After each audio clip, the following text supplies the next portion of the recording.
Let us pray. Almighty God, who in your wisdom and goodness have appointed the offices of leaders and legislative assemblies for the welfare of society and the just government of the people, we beseech you to behold with your abundant favor as your servants, whom you have been pleased to call to the performance of important trusts in this republic. Let your blessings descend upon us here assembled, and grant that we treat and consider all matters that shall come under our deliberation in so just and faithful a manner as to promote your honor and glory, and to advance the peace, prosperity, and welfare of our country and of those whose interests you have committed to our charge. Amen.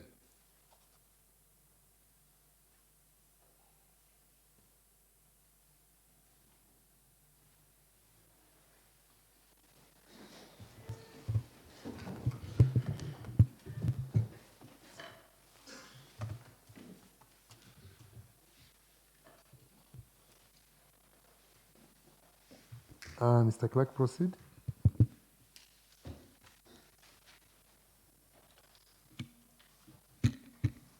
Order number 1, administration of oath. Proceed. Order number 2, communication from the chair. Honorable members, under this order number, I think I need to remove this so that you can be able to hear me well. I would like to, first of all, start by welcoming you all to this sitting for today, giving thanks to the Almighty God for seeing that all of us are back here well and in good health. It's not something we should take for granted. I thank God that we have all been able to take care of ourselves, and I pray that we continue taking care of ourselves and our people, especially during this very pressing time of the epidemic which is facing us, the COVID-19 epidemic. It's not an easy thing. It's one of the biggest challenges which has faced humanity over the last 100 years. And we need to face it together, as we have been doing. I know together we are strong enough, and we shall be able to face this challenge, and I'm very sure at the end of it all, we shall be able to say we succeeded and God saw us through it. So welcome, honorable members, and thank you very much. Mr. Clerk, proceed. Order number 3, messages. Proceed. Order number 4, petitions. Proceed, please. Order number 5, papers. Honorable members, under this order number, we have 2 businesses to transact. The first one is by the Honorable Moses Mita, Chairman Agriculture, and the second one is by Honorable Francis Kioko Kalumu, Chair Labor.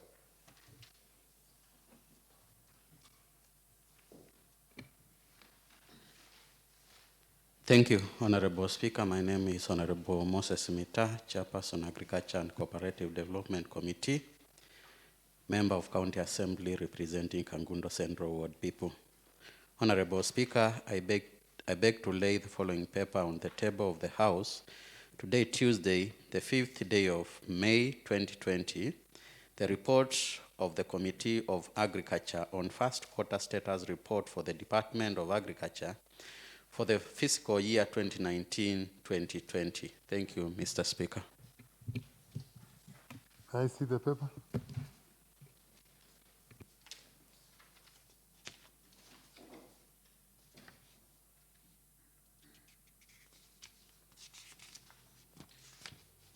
Thank you, Honorable Moses. Honorable Francis Kioko Kalumu is in the House, or a member of Labor Committee.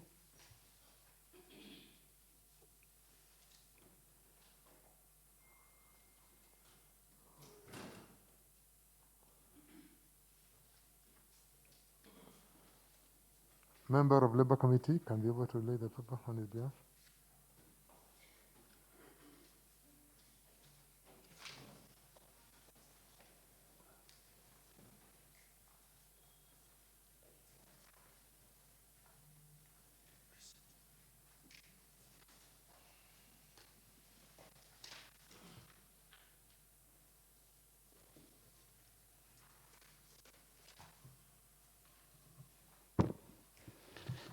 Thank you, Honorable Speaker.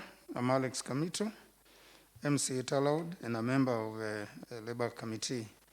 Honorable Speaker, I beg to lay the following paper on the table of the House today, Tuesday, the 5th day of May 2020, the report of the Committee of the Labour, Public Service and ICT on the closed circuit television CCTVs program in Machakos County. Thank you, Honorable. Can I please see the paper? It's being laid.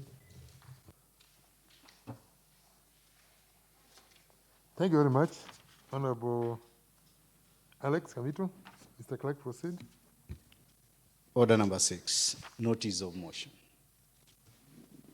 Again, honorable members, under this order number, we have 2 business to transact. Again, the first one is by the Honorable Moses Mita, and the second one will be done by Honorable Alex Kamito on behalf of Honorable Francis Kalumu. Honorable Moses.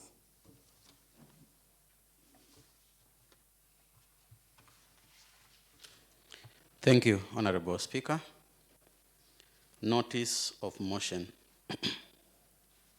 Honorable Speaker, that are aware that the mission for the Department of Agriculture, Livestock and Fisheries in Machakos County is to promote innovative, commercially oriented and modern agriculture through development and enactment of enabling legal framework. Further aware that in Kenya, agriculture is fundamental in economic development since it contributes 35% of the gross domestic product, that is GDP, and constitutes up to 40% of the export earnings.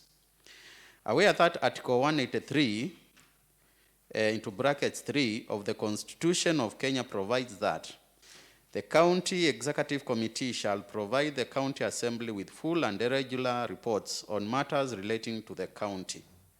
Informed that in exercise of the functions vested on County Assembly in Article 185.3, the County Assembly through the Committee of Agriculture requested for the report on performance on budget for the first quarter of 2019-2020 financial year, which is the period between 1st July 2019 and 30th September 2019.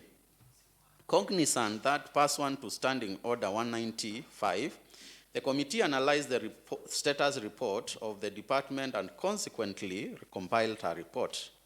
Honorable Speaker, I wish to give notice of motion that this Honorable House discusses and approves the report on the first quarter status report for the Department of Agriculture for the fiscal year 2019-2020. Thank you, Mr. Speaker, and I request Honorable. Okay. Thank you, Honorable Speaker. Thank you, Honorable Moses, for the notice of motion. Honorable Kamito, you may speak from where you are. Just use the mic which is next to you. This, I think, will only now be used by Honorable Moses Mita for the remainder of the session. You continue using that one when you are reading, so that you can, or use this other one on the other side. Where you are using, if you use this one, stick to that one. If Moses use this one, stick to that one. And we don't share mics, okay? Proceed, Honorable.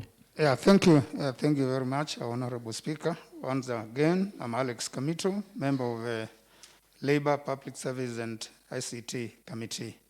Honorable Speaker, that aware that Article 185, sub 3 of the Constitution of Kenya, 2010, provides that a county assembly, while respecting the principles of separations of power, may exercise oversight over the county executive committee and any other county executive organs.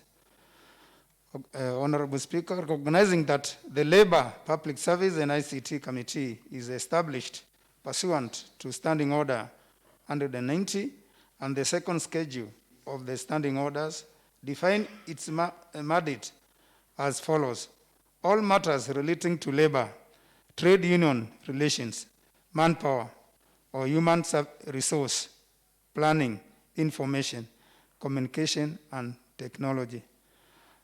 Honorable Speaker, appreciating that the Labour, Public Service and ICT Committee, while undertaking its oversight role engaged the Chief Officer, Information Communication and Technology on the CCTV program in Machakos with an objective of ascertaining its current status and also establish the viability of the project.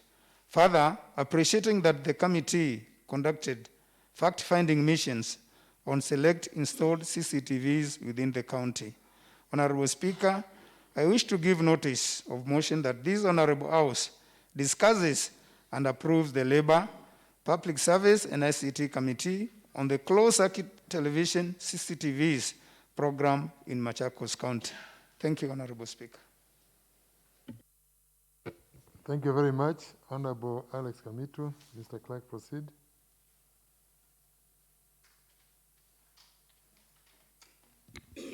Order number 7, statements.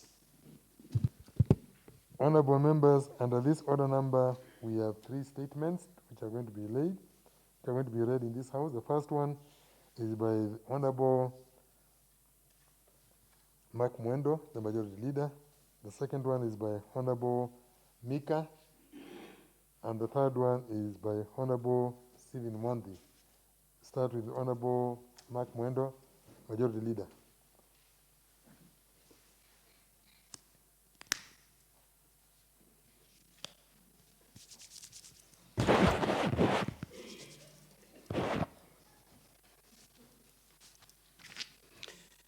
Thank you, Honorable Speaker. Statement of the House Business Committee. Honorable Speaker, I stand understanding order number 41, Sabbatical 2A, where during the statement hour, a member of the House Business Committee designated by the committee for the purpose shall for not more than 10 minutes present and lay on the table a statement informing the House of the business coming before the House. Honorable Speaker, the House Business Committee met on Monday, 4th May 2020, to ballot business for the House pursuant to the provision of the Standing Order number 151. The committee balloted business as follows. Tuesday morning, 5th May 2020 at 10 a.m., report of Agriculture Committee on the first quarter status report for the Department of Agriculture for the financial year 2019-2020 by Honorable Meta, Chairperson Agriculture Committee. 2, statement of provision of guidelines or regulations or rules that will ensure the expenditure of all activities from the emergency funds are used in a prudent and a responsible way, requested by Honorable Michael Nduma, MCA, Matungulu North Ward. 3, statement on what the county government is doing to ensure the House resolutions on human world conflict are implemented, requested by Honorable Stephen Mwanthi, MCA, Kalakala. Tuesday afternoon, 5th May 2020, at 2:30 p.m., report of the Labor, Public Service and ICT Committee on the Machakos County CCTV program by Honorable Francis Karumbu, Chairperson, Labor, Public Service and ICT Committee. 2, statement on the way on what the county government of Machakos is doing to engage entities like LSK in order to protect the vulnerable group within the county from domestic violence, gender-based violence and sexual offenses witnessed during the coronavirus epidemic as part of a collaborative effort to support the national government, requested by Moffat Maida, MCA, Matungulu West Ward. 3, Honorable Moffat Maida. Yes, Honorable, thank you, Honorable Speaker. Requested by Honorable Moffat Maida, MCA, Matungulu Ward, West Ward. 3, motion that the House resolves to adjourn plenary sittings indefinitely until the situation on spread of COVID-19 was put under control, and to hold special sittings convened understanding order number 26 to discuss urgent business of county importance. That will be by Honorable Mark Mwanda, Majority Leader. Thank you, Honorable Speaker. Thank you, Honorable Mark Mwando, Majority Leader. Mr. Clerk, Honorable Mika Mutiso.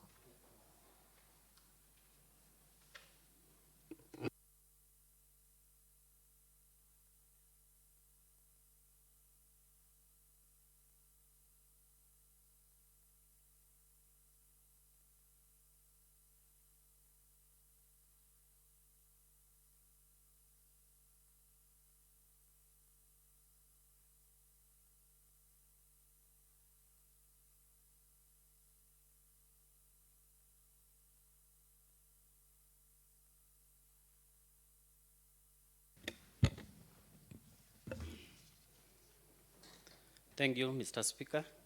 My name is Michael Mutiso, representing Matungulu North. I'm going to read the statement on behalf of Judas Billy Mdawa, MCA Matu Ward. Honorable Speaker, Section 110 of the Public Finance Management Act 2012 provides for the establishment of an emergency fund whose administration shall be in line with the framework approved by the County Assembly. Currently, with the discovery of COVID-19 in Kenya, there is need to have sufficient fund to put in place measures to deal with the said pandemic.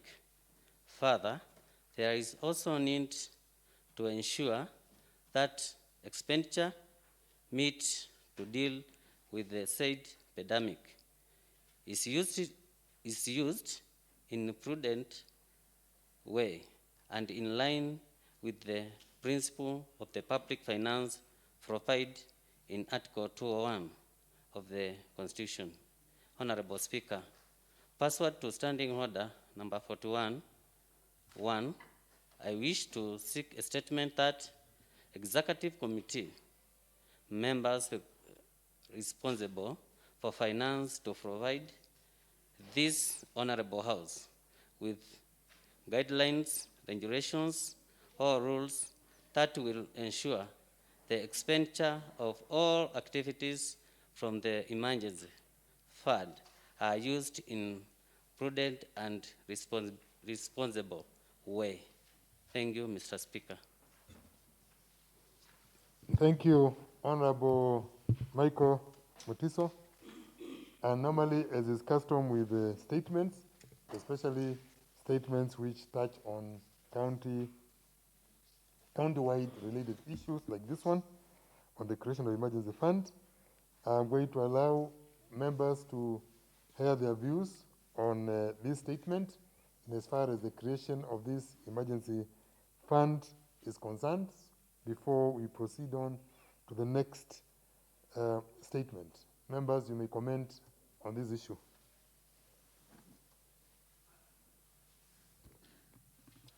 Honorable Moses Mita.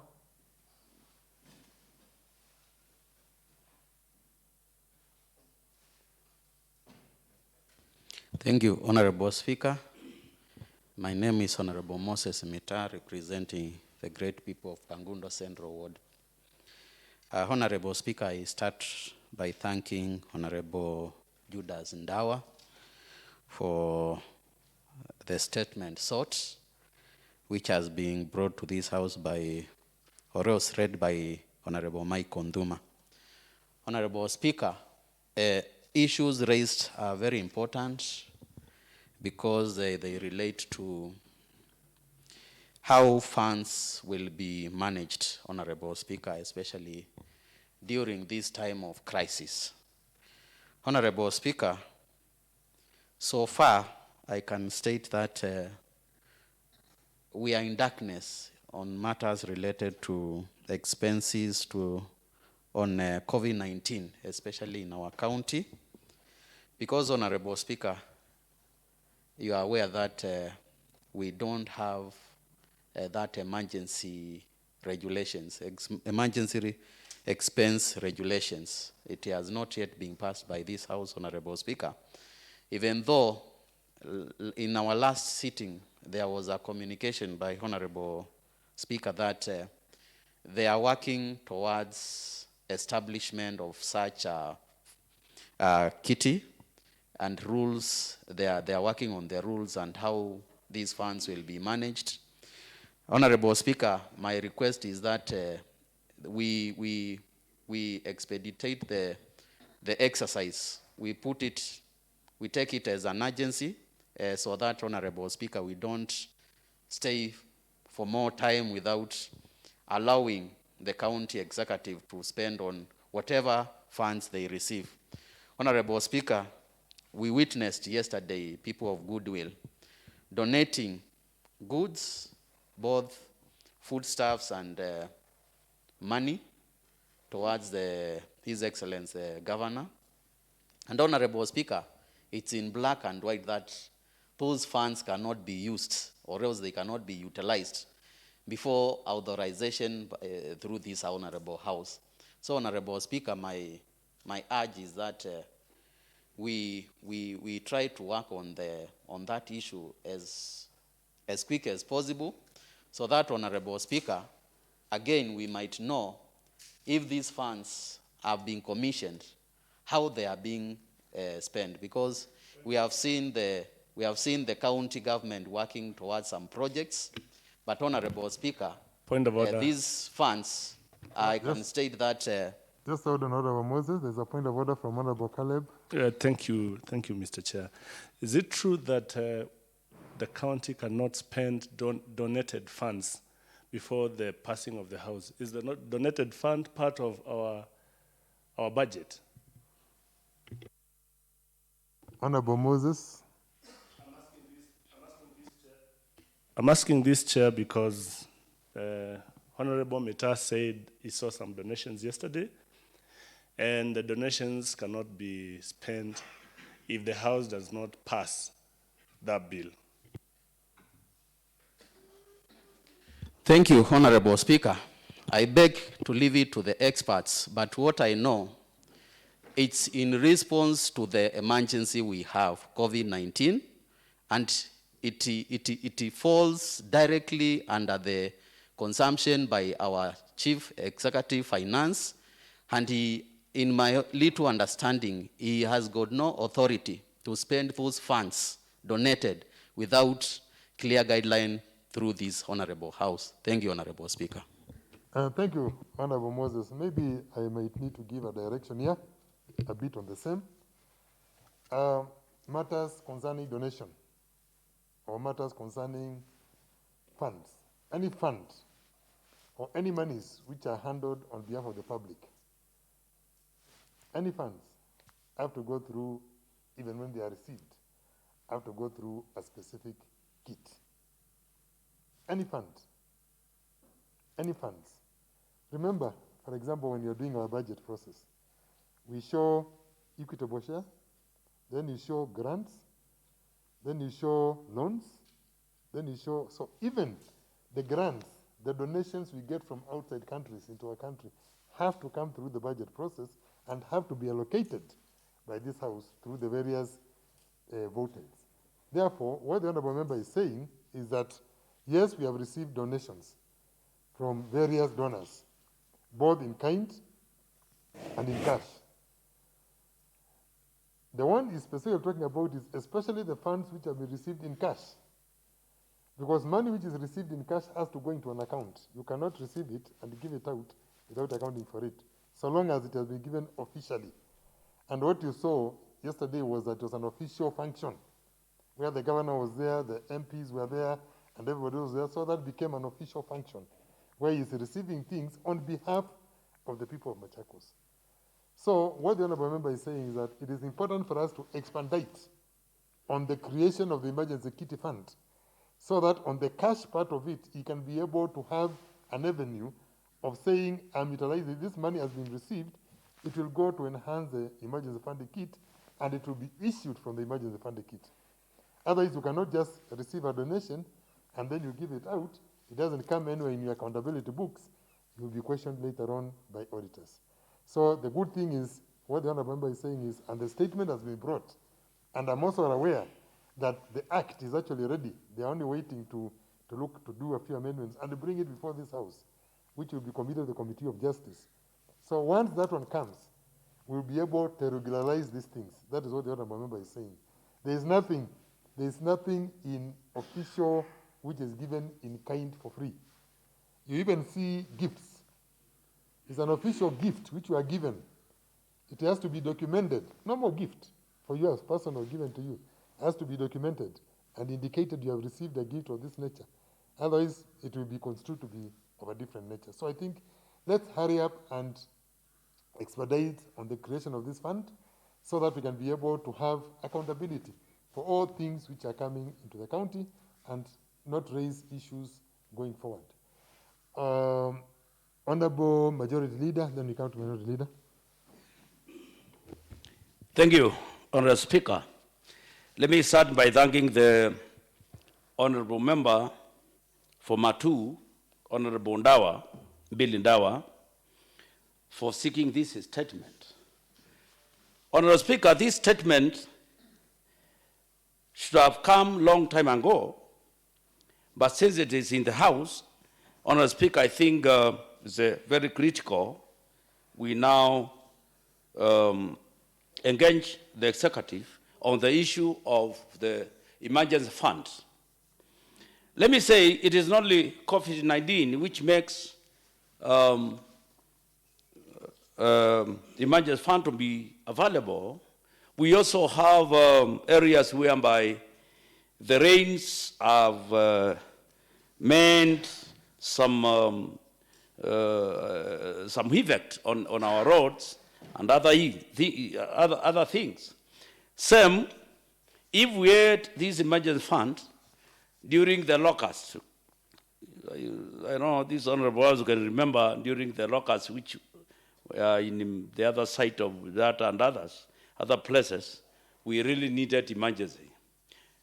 Let me say also, Honorable Speaker, that whenever there is transparency, there should be an organized system of giving out donations.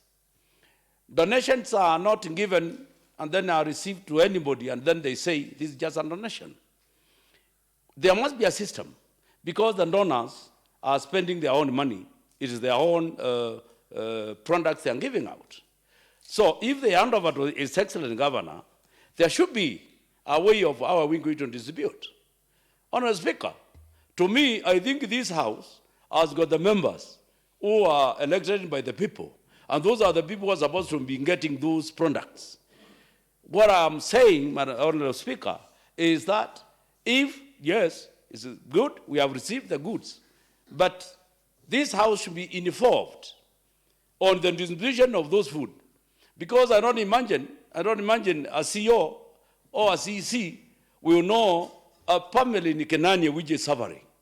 It is only the honorable member of the area who knows the mostly vulnerable families in the village.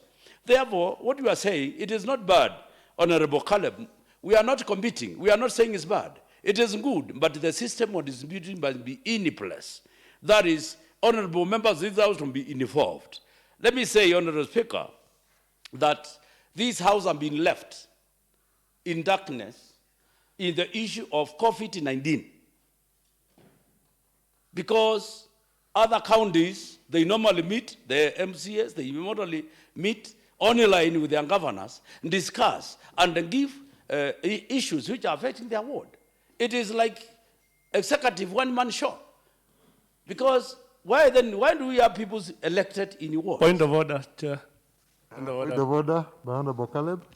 I don't understand how Majority Leader is saying that this House has been neglected or left behind, where we have the Speaker, Madam Speaker, Masesi, Honorable Masesi, and who? Myself. And yourself are in the committee. So how are you being left behind? Or you're not representing us? Are you saying that you've left the House or you've left us? Because if you are there and you're saying Point you're of not information. represented, Point of so what are you information. saying? Point of information from Honorable Moffat Maida. Mr. Speaker, the honorable majority was right. Because in other counties, you have seen honorable members of the county assembly being provided with masks, sanitizers to give to their people. And in Machakos County, no honorable member here has been supplied with those very essential items. Mr. Speaker, it is very worrying when donations are given. But we honorable members who represent the people out there, like in Matungulu West, Goloni location, 100 houses have been brought down by the heavy rains. And if donations are to be sent there, I expect the honorable member of that area, which is me, to be included in identifying the houses which should be given the donations, Mr. Speaker. Thank you. Thank you, Honorable Moffat Maida, for your insights. You may continue, Honorable Majority Leader. Thank you, Honorable Speaker. Thank you, Senior Maida, for seeing the correct what I'm saying. We are there as leadership, Honorable Speaker. Sometimes we give recommendations under some issues. Myself, in the meeting, I've said several times, our honorable members, the representatives of people, they are not getting any information. For example, we have seen areas, masks being distributed, sanitizers are given by the national government. They have been coming here. The mask has been coming here, and no member in Kenani have not received any, Honorable Speaker.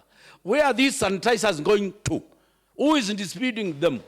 If we're not part of, if it's not the honorable members in this house, they have not received any. Honorable Speaker, let me continue. Point of order, Madam. The sanitizers which are coming from national government. Order, please. Just let me hear from Honorable Stephen Mwandi. Thank you, Honorable Speaker.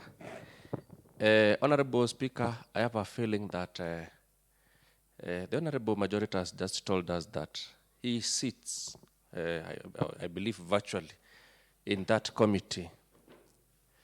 And I think it is the first time, in fact, we are even hearing of such a committee as members. And so I see it prudent for him, in fact, even to update us on what they say in that meeting, why we have not received such, if he sits in such in that meeting, at least for us also to be reading from the same Point script. of correction. From the same script from him. Point of correction, Honorable Winnie. Thank you, Mr. Speaker, for giving me such an opportunity. My name is Winfred Mutua, nominated by Wiper. I think the majority is very clear. It's like people are being used like statues, even to sit in the meeting. If there was something and if there was a change of giving masks, sanitizers, and all those things that are meant for the COVID, we should have felt it with our members. Not one member, not two members, not three members. But this one should not be taken as a joke, because people are taking advantage of the sickness that which is there. Soon, it will come to Machakos and we will be really add it. You will not hear anyone raising here on a point of information or correction. We will all be suffering to rescue our people. Thank you, Mr. Speaker. Before you continue, let me just give some guideline here on a statement which the honorable members made. I think, is there anybody, maybe for clarity's sake, is there anybody in the House who is not aware of, so that we can be able of the 3 levels of COVID-19 committees which we have? Is there anybody who doesn't know there is a county COVID committee? Is there anybody who doesn't know there is a sub-county COVID committee? Is there anybody who doesn't know there is an award COVID committee which has been created? So all of us, honorable member, are aware that there is a county COVID committee which is represented, if I'm not wrong, Chair. by what the honorable member, let me interrupt the chair until he finishes, please. When what Honorable Caleb said is that we are represented even at the county level by the Honorable Speaker herself, the majority leader, the minority leader, chair health, and chair budget. So we actually have 5 people who are representing us at the county level. And at the sub-county level, each honorable member, I'm very sure here, you are a member of the COVID-19 committee for your sub-county. And you're also a member of the COVID-19 at your ward level. So I believe what we are trying to look at there is the effectiveness of these created structures. Are they doing what they're supposed to be doing? That is what I believe we should be concentrating on, that these structures which we have, are they delivering what they're supposed to be delivering? Honorable, as I conclude, kindly. Honorable Steve, you may conclude, then Honorable Majority will continue. Thank you. Honorable Speaker, I might be misunderstood, but whatever I'm saying, I believe would be the best approach for us members. You see, yes, we have all those sub-committees, but there is misconnection even in those committees. Nothing seems to be happening. So my request was that because now we have that top committee, which sits the majority leaders, as Justice said, the chair, the chair health, unless we get communication from them that why the miscommunication, then we will not be understanding what he is telling. Maybe there is a problem in that committee, which he should present it now to honorable members to report to us, so that we may know that committee maybe is failing or is doing well. Then from there, we can pick from there and now say, maybe they are being frustrated from their head, then we have. Let him finish. Thank you. Honorable Majority Leader, I believe that is what you were presenting on, so just go ahead, please. Thank you, Honorable Speaker. I don't want my attention to be diverted, Honorable Speaker. When we sit the committee, we make the decisions and disseminated down the wards. What I was saying, Honorable Speaker, it is that there is nothing going on, because we can go to the wards. We could have received the sanitizers and we could have received the masks. So, Honorable Steve Mwandi, I don't want this kind of... Please address the chair. Yes. Please. So, what is member trying to do, Honorable Speaker? He want to put me as if the blame is on Major Leader. And I have seen that happen here in this house, Honorable Speaker. I'm talking about the real things on the ground. Let us be honorable members, grow up, support what is good, not just... Point of order, point of order. Honorable Speaker. Point of order, Mr. please, Speaker. let's use... Okay. I withdraw. I withdraw. So, Honorable Speaker, let me come back to the debate. Honorable Speaker, when we talk about the funds being used, we know when the time COVID-19 came in this, in our country, we know we don't live in Moon alone as Machakos County. We know other counties how they have done it. We know how the funds, because, Honorable Speaker, you cannot spend funds like the ones we spent in the stadium to put tents. You are not supposed to spend those funds without the approval of the assembly. That's the fact. That's the fact. And I will speak the fact in this house. Maybe I will be taken wrong by others, but that will be the fact, and that's the duty of every MCA here, oversighting. Therefore, Madam Honorable Speaker, when I commented on that committee on the wall, I said we should not be spending money on putting tents in the stadium on the grass when we have Kadhiani Hospital, which is level 4, with a lot of facilities, and also a ground which is tarmacked where you can put more tents.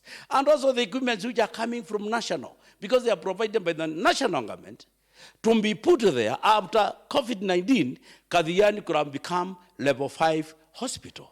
That could have been an achievement. And I was thinking as a leader, but that was not taken. So, Honorable Speaker, sometimes you might be blamed, but we also have our input in the committee. Honorable Speaker, Ndawa here is talking about the emergency fund. Honorable Ndawa is talking about the emergency fund. That emergency fund could have been now the one handling all these donations. We could have come here with supplementary budget from executive, And then we, because we care for our people, immediately we pass that supplementally to support COVID-19. Where are the funds being coming from? Who authorized the man to be spent?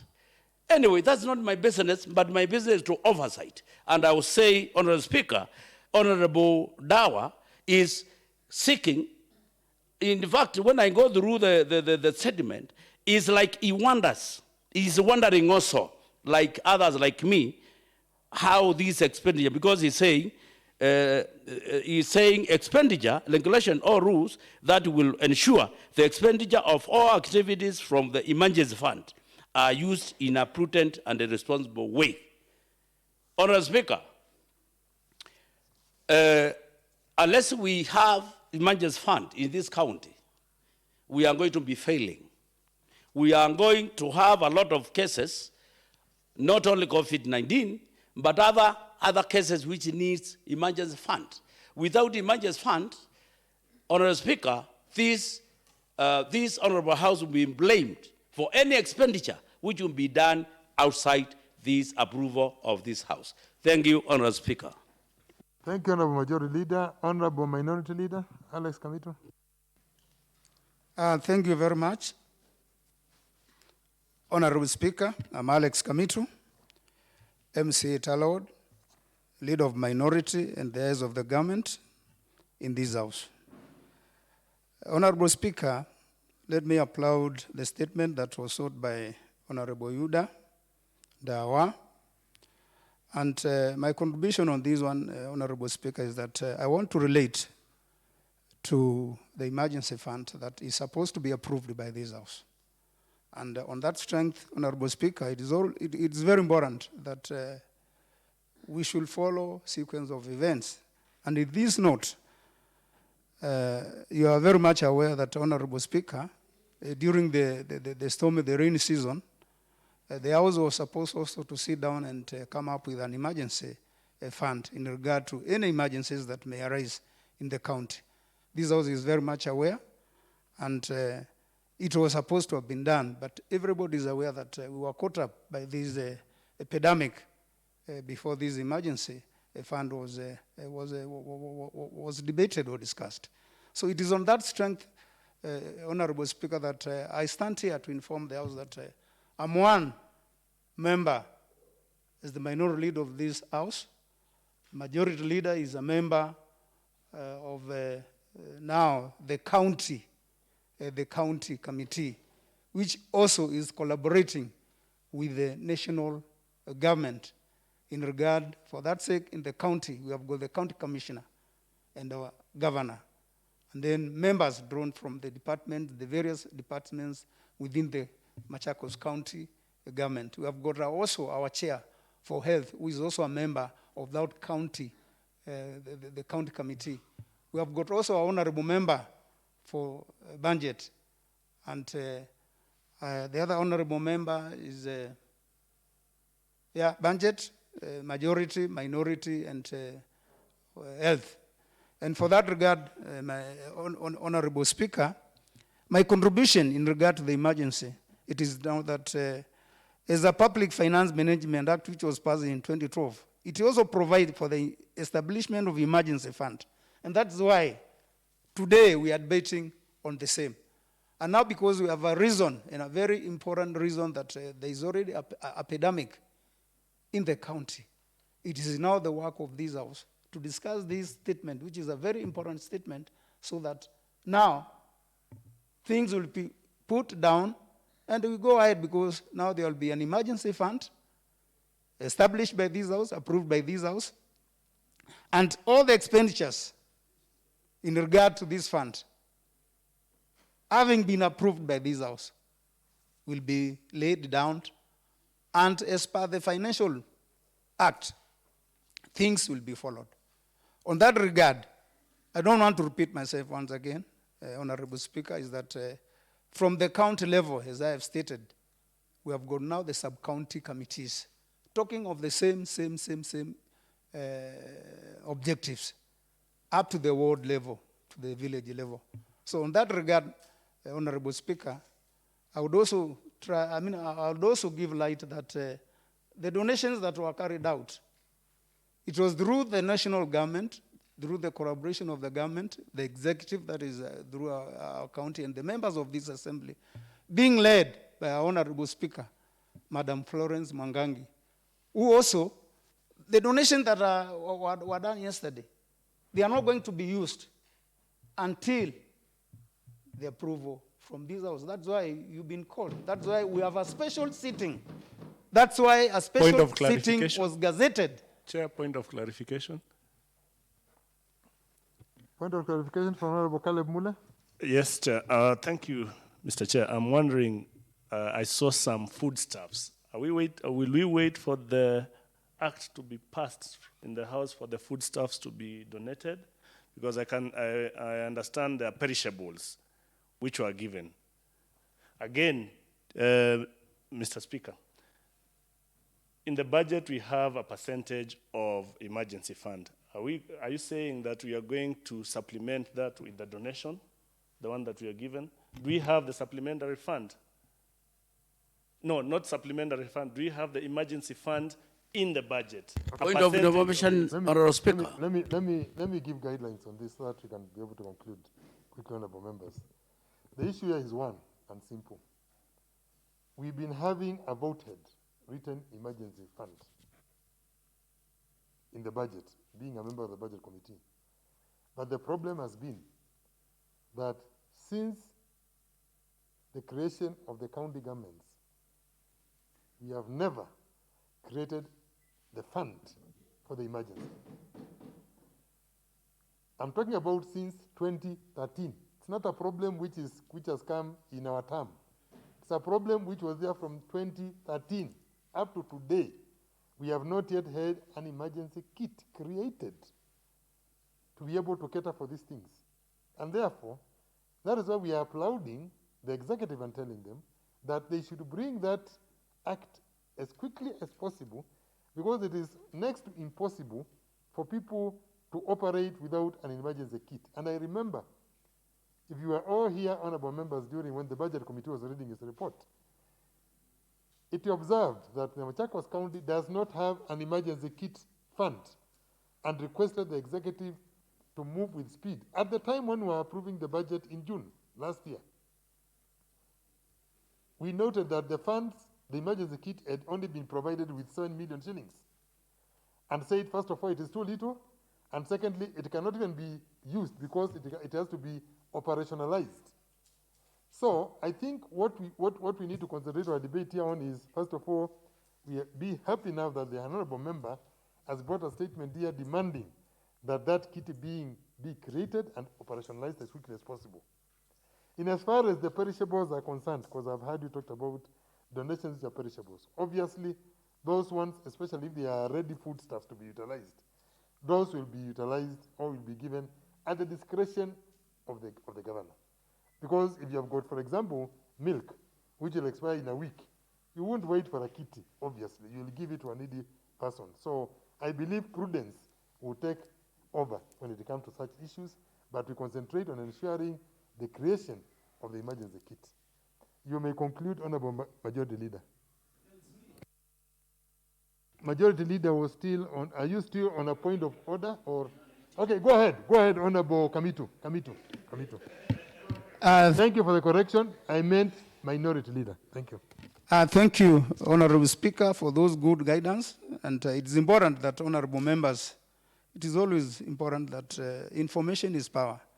Now that you have that information in regard to the donation that were carried out yesterday, there is a committee. I just want to give an information. There is a committee in the county, in collaboration with the national. They have set up some various committees, Honorable Speaker, that is in security. Now that there is another committee that was formed, and our speaker is our Honorable Speaker is spearheading one of the committee, so that if there is anything that needs to be approved by this house, it will be brought into this house, because as our speaker and as a house, if there is anything, urgency, anything of importance to this county, we can always be called on a special meeting, which is gazetted.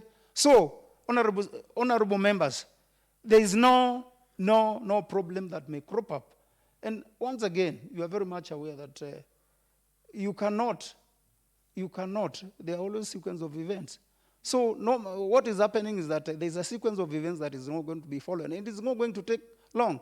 But the most important thing, as I'm saying, Honorable Speaker, is that this statement is very important. So we are supposed to be speaking about this emergency fund today. That's why you have been called, so that you take over, you approve this emergency, so that at least now things will start working other than laying blames. That is where you honorable members elected to represent the electorate. So in that regard, things, you cannot jump the gun. Honorable Point of order Speaker. from Honorable Moffat Maida. Mr. Speaker, what we want to hear from the honorable members who sit in that committee is, where are the sanitizers for our people? Where are the masks? Or another thing is history. Let them tell us, where are those important Point things of information. for our people? Point of information, Majority Leader. Thank you, Honorable Speaker. Let me make it clear that the committee will make decisions, and it is the executive to deliver. So this question of asking the members who sit in the committee, we don't implement. It is being done by the executive. Mr. Speaker. In my part, I have said honorable members should be informed on distribution on food, distribution of everything which comes to this county. Honorable Maida, that is what I said in the committee. You can take Ndongi to the river, but you cannot force the Ndongi to take the water. Thank you, Honorable Speaker.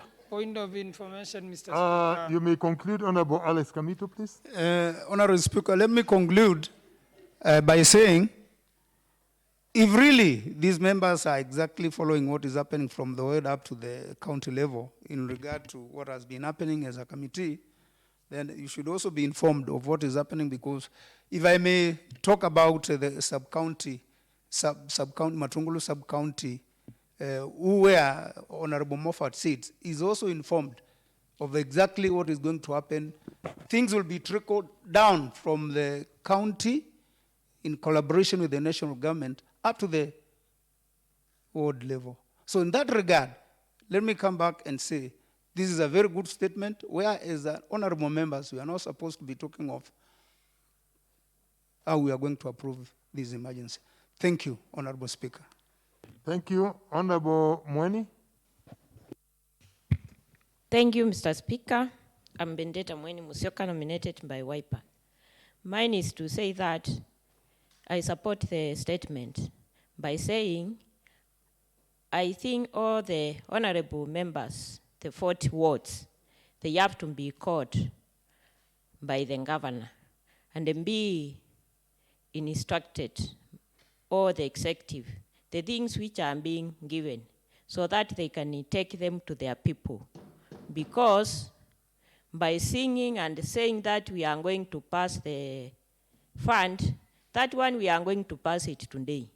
So we ask the executive to call all the elected members so that they can take those things to their people. And I ask the government, all the people in Kenya, to be tested, even in Machakos, because there was somebody in Mulolongo, and we don't know whether that person came to the supermarket of Machakos, or our supermarkets, or the markets in Machakos, and we don't know whether we are having the filers, because we are asking the government to test everybody, but not individuals. Thank you. Thank you. Honorable Jeremiah. Thank you, Honorable Speaker. My name is Honorable Jeremiah Munguti, representing the people of Mudedeni Ward. Honorable Speaker, I would like to applaud the member who has just brought this statement. You remember some time back when we had the desert locust, I brought a similar statement in this house, requesting the county government, if it will be possible, that we have an emergency fund, because calamities will crop up in our county and in the nation. And therefore, Mr. Speaker, I want to say this and reiterate what several members have said. We have an act of 2012, which was done in the year 2012. And Mr. Speaker, this is in regard to Section 110 of the Finance Public Management Act. And this stipulates very well that this county must have an emergency fund. And in our budget, it is general practice in any management of funds, Mr. Speaker, and in any budget, that there should be 5% of the total budget of the county must be an emergency fund. And therefore, Mr. Speaker, when you calculate in simple mathematics, our total budget per year is 12.8, and by 5% you get 6.4 million shillings, not 640 million, which will enable us, when we are getting such kind of emergencies in our ward or a calamity that strikes in our county, we will be able to handle these things very well. And therefore, members, instead of discussing issues of COVID-19, instead of discussing things which are past like the desert locusts, let us have it in our county physical strategy paper, that thing to be put there, the emergency fund, so that as we pass the vote aids of each department, we can have that emergency fund in our budget. And that is how we are going to do through it, Mr. Speaker. Thank you. Thank you very much, Honorable Jeremiah. Honorable Steve Mwandi. Thank you, Honorable Speaker. My name is Stephen Mwande, representing the great people of the Kalakale Katini ward. Honorable Speaker, let me start by applauding the member who brought who sought this statement. I believe it's a statement that all of us members are still asking ourselves what could be the problem. And in fact, it would be my wish if in this particular sitting, the relevant person who should draft the regulations should be questioned, called by the relevant committee and be questioned, because the issue of emergency fund has been the song of the day. So I don't know how long or why we've not been provided with a draft. It's funny that if the assembly has been requesting for such a simple thing, because I believe even sometimes back even before locusts, we were talking of these emergency fund regulations, if I may say, and up to now, I'm worried if we've never received that draft. So, Honorable Speaker, it's something that we need. We could be talking of funds that we are aware of, that we have a certain amount of money for our emergency fund, and why is it not taking care or doing what it's supposed to be doing, Honorable Speaker? Honorable Speaker, as now I come now to the issue of COVID, because I believe this one, the fund is an emergency now. The fund itself has become another emergency because we already have an emergency case of the COVID-19. And a lot has been said. Sometimes we are hearing of or seeing over the social media of tents. Personally, I thought maybe we could get some information from our members who are sitting in the top now, in the top of the leadership or in the top committee. And if I may say, for honorable members who are sitting on ward and sub-county committees, I tell you, Honorable Chair, we are only being informed by the DCCs. We don't know where they get the information from. I don't know whether it's from the committee or they get from wherever they get, but sometimes they are the ones. So they've taken charge of everything. Sometimes when we are members, when we are sitting, we just hear that there are some names that are being collected for the vulnerable families. We don't know where the names are coming from. We've not been informed. So to me, I still insist that even if there are members who sit in those committees, because for me it's now, I don't have to, because I know nothing about the entire thing. I've been waiting, and up to now, I expect to hear from that committee at least some information, to get some information that can guide me, take me there. You can imagine when we go to those meetings, what happens. If Mheshimiwa is seated there, even the officials who are there will be looking at you, and yet you do not have any single information on what is happening. So to me, still, I want to insist that there is misconnect, and we expect, and I request this humbly, Honorable Speaker, that can the committee, because we have an able committee from this assembly, minority leader has just said, he has told us something little that we will expect the donations to come to the assembly for approvals, which is good. We would also want to hear what exactly came. We just saw things over the social media. We don't know even how much came. If we can hear from that committee, at least we may know what we will be waiting as a house, maybe to approve. Was it means? In fact, I saw one sack was written something Mombasa cement. So I did not know whether it's cement or it's food or what it was. I did not know. So if we can get some information from that committee, it's from our members, and I will insist that it's from our members who are sitting in that committee who can inform us. And after informing us, if things are hard up there, let them tell us. Then we'll push, we'll help them, at least to get the required information. If somebody is, if they are being sabotaged, then we still need to hear from them, because they are our representatives who are there. We just want to hear from them what is happening. Why are we seeing these tents that we don't know where they came from? Where did the funds come from? If there are some sanitizers or things that are going to ground, sometimes back, I was spraying my market. Where did that money come from? You see, those Point are of some information, Honorable Speaker. Majority Leader, I actually wanted him to conclude. He was concluding, but just give the information, please. Yeah, thank you, Honorable Speaker. Honorable Speaker, I don't know what language am I going to use to say about this committee. Honorable Speaker, about the food stuff, we were not invited. Therefore, the honorable member is not right to continue asking the committee. This committee is, the chair is governor, Honorable Speaker. And ours is just to give suggestions. And yesterday, I saw it on the media.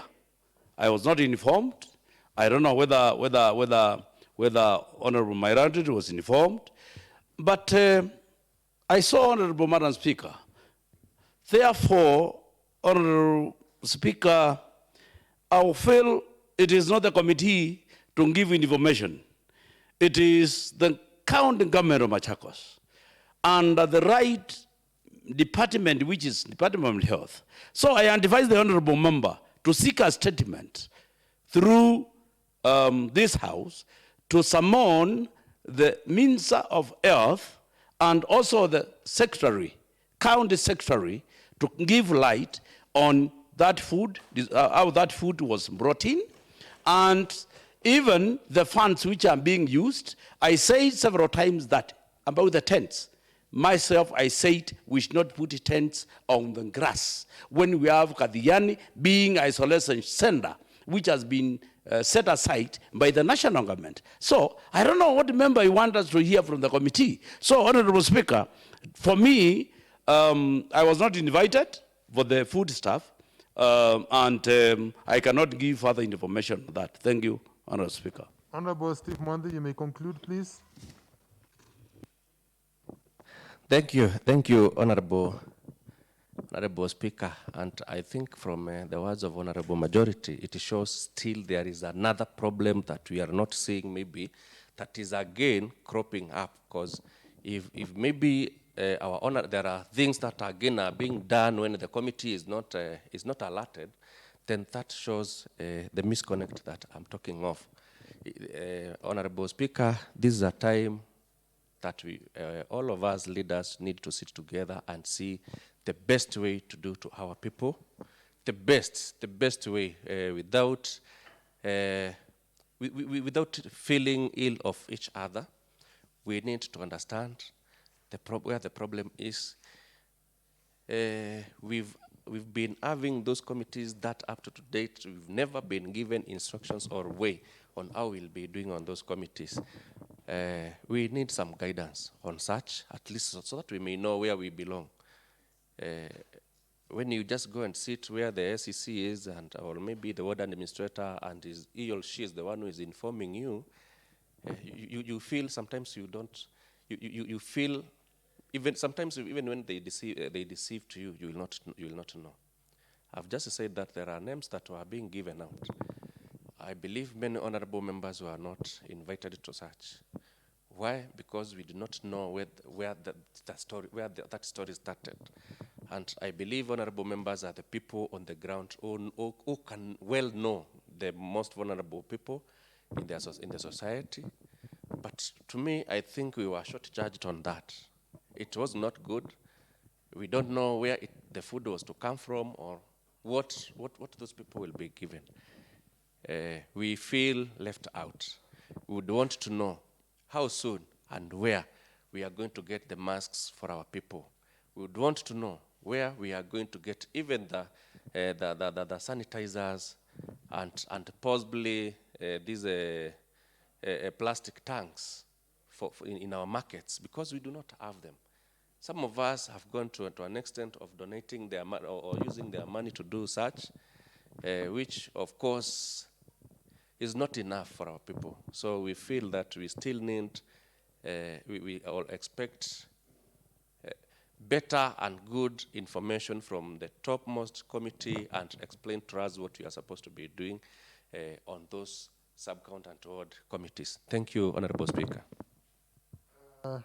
Thank you. Honorable Ndalana, this is a statement. You should be the last one, please. I had already spoken out to conclude, so you're the last one, then we move to the next one. Mr. Speaker. Thank you, Mr. Speaker. I support the statement, but I have listened every honorable members when they are talking. I can see there is a problem somewhere which we are not understanding. Let us get communication in what we do, and let us, all the members, know what is the problem so that we can solve it. Because we must work together and do everything as we are united.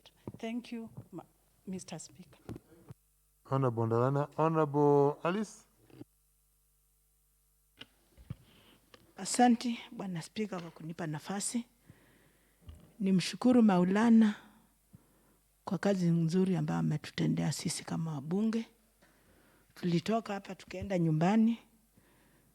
Wengi wetu tumerudi na Mungu ametulinda. Cha muhimu kwetu ni kwamba tujikinge sisi kama viongozi, maana sisi ndio kielelezo kwa wale ambao wametuchagua. Bwana Spika, kama vile ambavyo unasikia waheshimiwa wanaongea, imekuwa ni kazi nzito sana kwa waheshimiwa ambao wamechaguliwa na pia sisi ambao tumeteuliwa. Katika mitandao, katika matelevisheni yote unaona kaunti zote zimekuwa na mipango ya kupatiana barakoa, kupatiana vieuzi. Sasa sisi kama kaunti tumekuwa na shida kubwa. Maana tunauliza Machakos ni nini ambacho kinaendelea? Sisi kama viongozi tuko kwenye giza.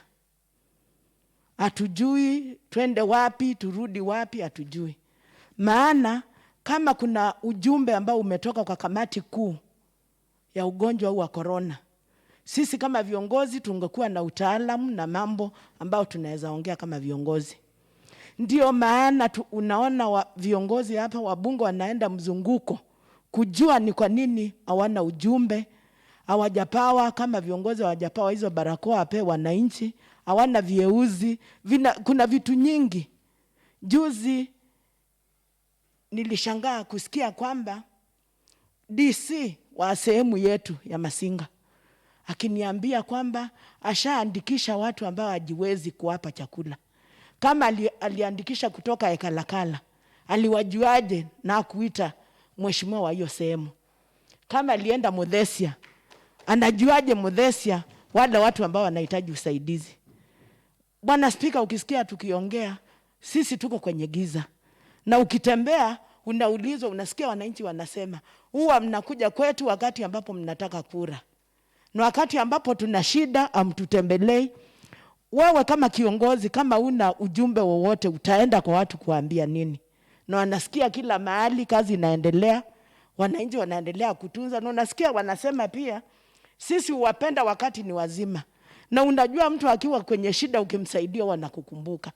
Kwa hivyo Bwana Spika, hiyo kamati kuu ambao iko katika kaunti yetu, tunapaswa kuwa na ujumbe na tujue kitu chochote ambacho kinaendelea.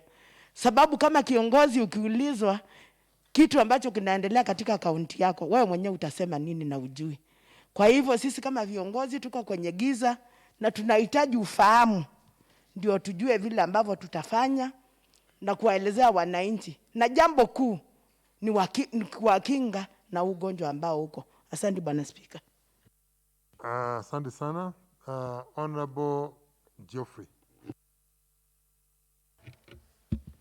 Thank you very much, Honorable Speaker. I'm Geoffrey Kamulu, Apaka Wastoko Iveti. Mr. Speaker, things on the ground are exactly the way Honorable Alice has said. Our people are on us because as a county, actually we are doing very little as far as the sanitizers and the masks are concerned. However, Mr. Speaker, I was very keen when some of the honorable members were contributing and the reaction of members or represent us on various committees. Mr. Speaker, to me, I would like to say the opinion or the reasoning of these honorable members to those who represent us in other committees. We are really empowering them. We are giving them our expectations so that when they go now to those committees, they can argue using our expectations. In fact, nobody is fighting anybody here.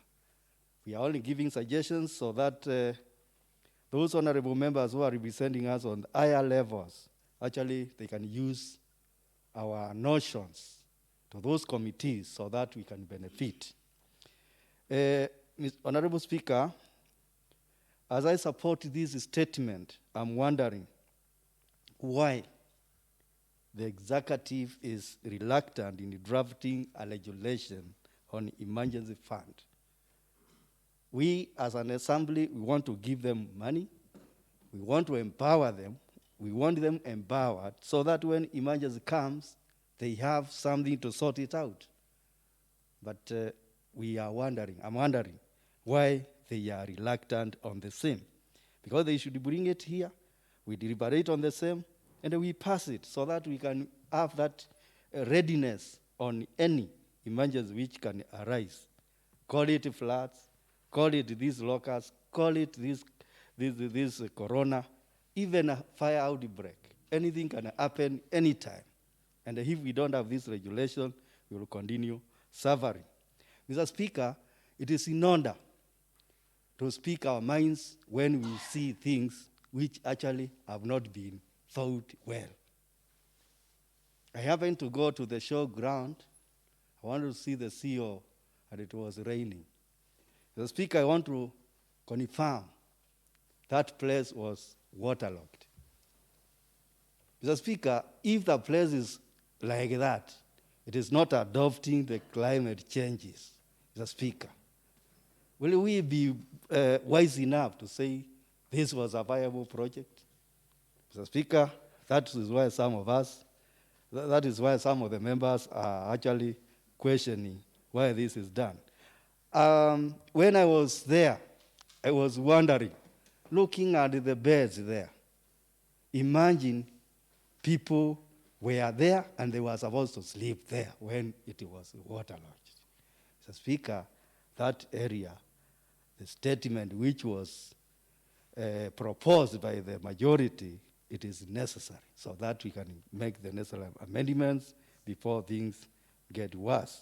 Otherwise, the key word is, Mr. Speaker, our prayer is, we want sanitizers, we want the masks, we want those things, we take to our people because they don't have that one. That is the key word. I also want to say the communication from the top committee down to the lowest, it is not clear. We have clerks with us who represent the various committees, which means the assembly is represented well. Then us MCS are there. Then I think it is good that when they deliberate up there, let them give the clerk on the lower level that information, so that the lower clerk can bring that information to the MCA, so that when we address those people, they see us having some information. But we just meet there and we start to make hypotheses on actually what to deliberate on. So, Mr. Speaker, that information is very necessary, and it should trickle down properly to us, so that when we meet in those committees, we can actually be seen as people who knows what they are doing. As Mr. Speaker, this is a very good legislation proposal, and actually if it is done, actually the country will be moving well. Thank you, Mr. Speaker. Thank you. Honorable Daniel Mbevi. Thank you, Mr. Speaker. First, I would wish to applaud the Honorable Member, Honorable Ndawa, for this statement. In fact, it has been my problem since COVID-19 started, and also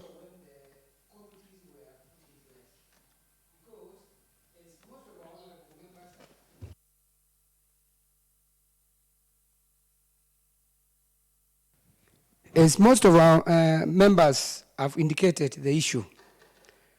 It is very funny when you are in a meeting and it's like you are not recognized by anybody, as per your representation. I don't know whether it is ignorance or what, because especially where I attend the committee meeting in the sub-count Mavoko,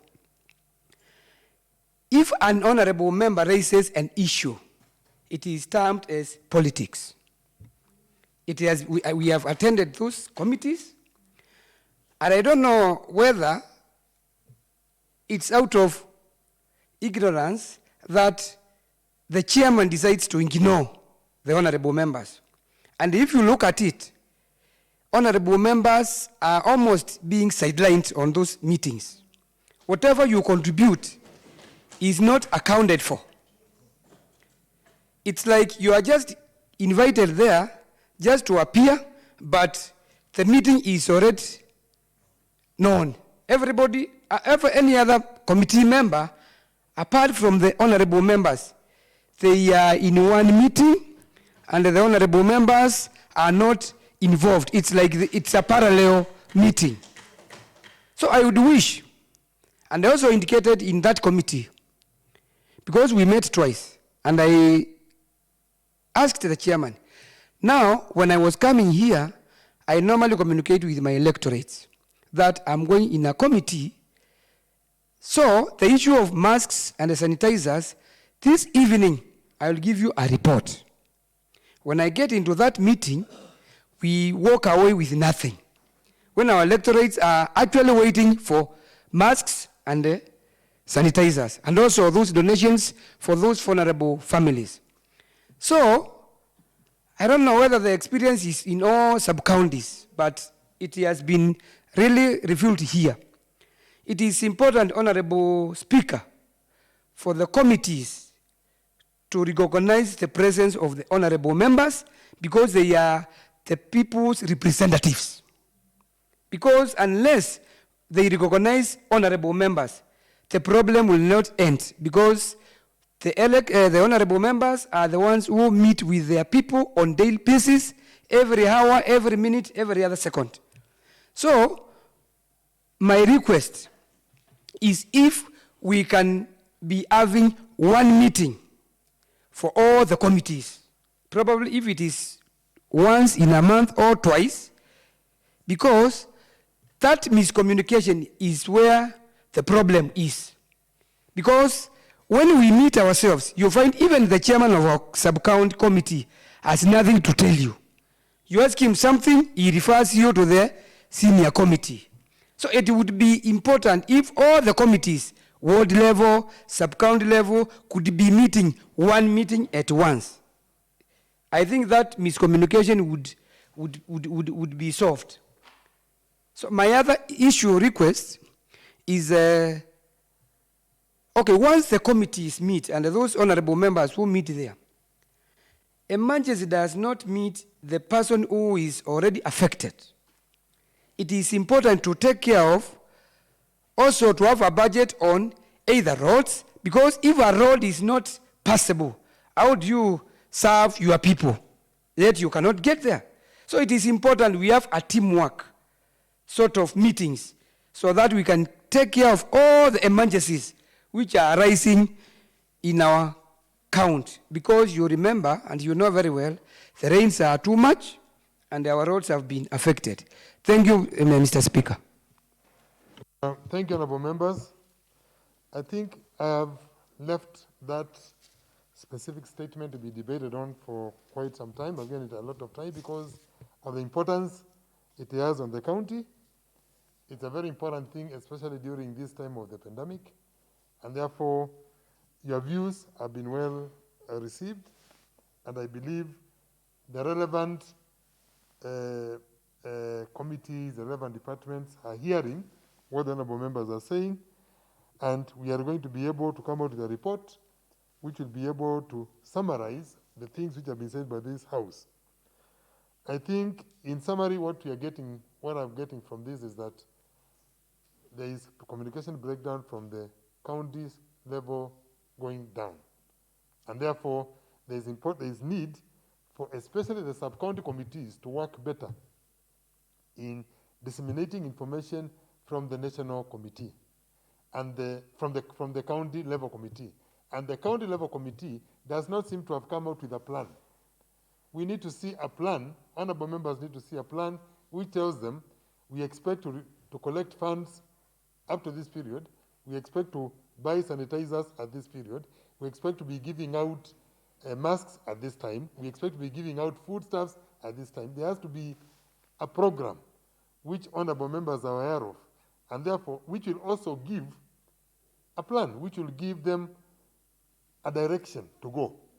Where are they going? What are we targeting? What are the deliverables? If it is masks, if it is sanitizers, like that. So I believe that will be done. I commit that statement to the Committee on Justice, chaired by Honorable Moffat Maida, and I believe that they should be able to bring, or I direct that they bring back their report within 30 days to this House in as far as the creation of that emergency fund is concerned. Honorable Steve Mwandi, you may continue the next statement, please.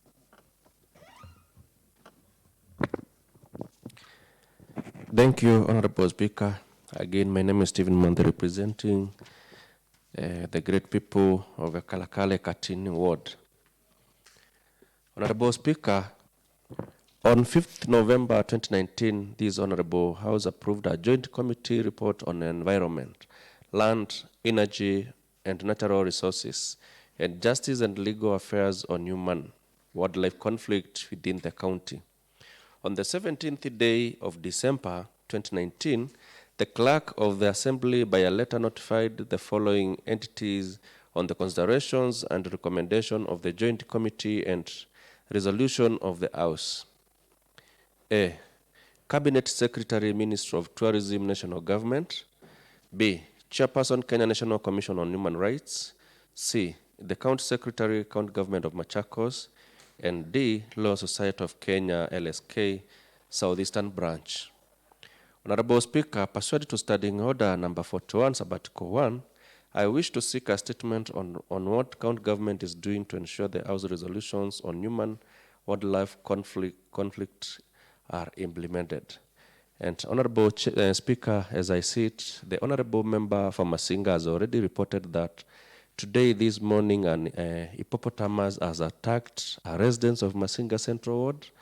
I believe he has not been even retrieved from the waters. So it's something also, it has become an emergency. Thank you, Honorable Speaker. Thank you, Honorable Steve. This is a statement which I think came emanated from Honorable Steve Mwandi and Honorable Tariq Mulatia.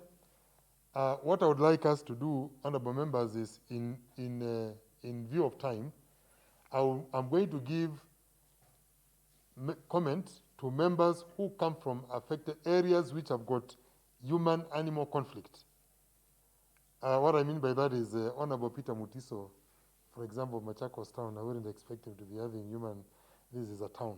So I expect members, for example, from Masinga, or members who border wildlife, if they can be able to give 1 or 2 comments on this issue, then we can be able to move on to the next agenda item. Honorable Moses Mita. Point of order. Yes, go ahead on the point of order. Honorable Speaker, that aware that standing order number 27.2 provides that the Speaker shall interrupt business at 12:30 p.m. for the morning sitting. Aware that standing order number 27.3 provides that the House may resolve to extend its sitting time. Aware that standing order number 27.4 requires motion to extend sitting time to be moved at least 30 minutes before the time appointed of adjournment. Honorable Speaker, I beg to move the motion that the House resolves to extend its sitting time until the business at hand is completed. Thank you, Honorable Speaker, and I request Honorable Alice to second my motion. Honorable Alice Nzioka. I'm Alice Nzioka, nominated by Maendeleo Chap. I support the motion. Thank you. Honorable members, that is just a procedural motion because of extension of time, and I believe we are all in agreement that we extend the time until we finish the business on hand. So the time is extended. Could I get any member who wants to comment on this issue of conflict of interest between animals and humans? Any member who has got a comment on it? Honorable Constance Bula. Thank you, Mr. Speaker. Constance Bulanzioki, nominated member of the Chap. Mr. Speaker, I want to say what I'm representing here may not be very, very crucial, like Mheshimiwa Foikalakala said, but it's also dangerous for human beings. Where I live, we border with the animal land called Manzoni, ama Kwa Mutula. And we have so many of them. When you are driving down from uphill going to Nairobi or wherever at around 5 a.m., you normally find them very, very many right on the road, and you have to stop for them to pass wherever they want. And they become so furious that you either hit one or you wait until they want to go.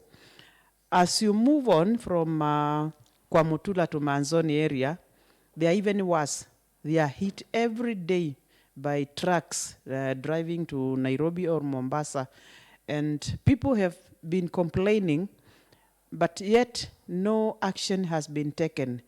Mr. Speaker, I want to plead with the authorities that if something can be done, it will be better for the residents of Upper Mua and the people in the surrounding areas like Mavoko, Makutano, and the way on. So, Mr. Speaker, if any action could be taken, could be helpful to the residents of Mua and those other areas. Thank you, Mr. Speaker. Thank you, Honorable Constance. Honorable Alice Nzioki. Asante Bwana Spika tena kwa kunipa nafasi. Bwana Spika, hili jambo la wanyamapori na watu na haswa sehemu ya Masinga imekuwa shida sana. Bwana Spika, ukipatiwa hesabu ya watu ambao wameuawa na wanyamapori sehemu ya Masinga na hasa sana Masinga Central Ward, imekuwa shida, maana nimshukuru Mheshimiwa Mulatia. Amekuwa kila wakati akisikia kuna janga ako nao watu. Bwana Spika, watu wengi wamepoteza maisha yao na imekuwa wimbo wa kuimba leo, kuimba kesho na kesho kutwa. imekuwa ni kazi, maana wakati unakutana na hao walinzi wa wanyama wanasema mwanzo watafanya kazi, wataondoa, na kama mwananchi ukiua mmoja wa wanyama umeshikwa. Bwana Spika, jambo la kunisangasha ni kwamba uhai wa mtu na uhai wa mnyama, mtu akiuawa, kama ni familia itafuata miaka nenda rudi kabla ya huyu mtu kuwa amefidiwa ama amepewa fidia. Mnyama akiuawa lazima utaona ulinzi utakuja kujua kwa nini huyo mnyama ameuawa. Bwana Spika, ni jambo sisi kama bunge tulichukue kwa ujuu sana kuona kwamba wananchi wetu wamelindwa. Bwana Spika, pia katika sehemu ambayo nimetoka ni sehemu kubwa ya kama tarafa ndogo mbili, tarafa ndogo ya Mikuyuni, tarafa ndogo ya Kangonde. Kumekuwa na tumbili ambao wanaharibu vyakula shambani, na tumekuwa tukisema kila wakati kwamba wanaharibu vyakula vyetu. Na Bwana Spika, itakuwa mshangao kwamba Mwenyezi Mungu ametupa msaada ama ameleta neema ya mvua, na utasikia wananchi wa hizo sehemu wanasema hawana vyakula. Hili ni jambo ambalo kama mambo yanachukuliwa na uzito, ili lichukuliwe na uzito. Maana familia za mtu kama huyo ajulikani aliko, familia hakuna usaidizi ambao unapatikana.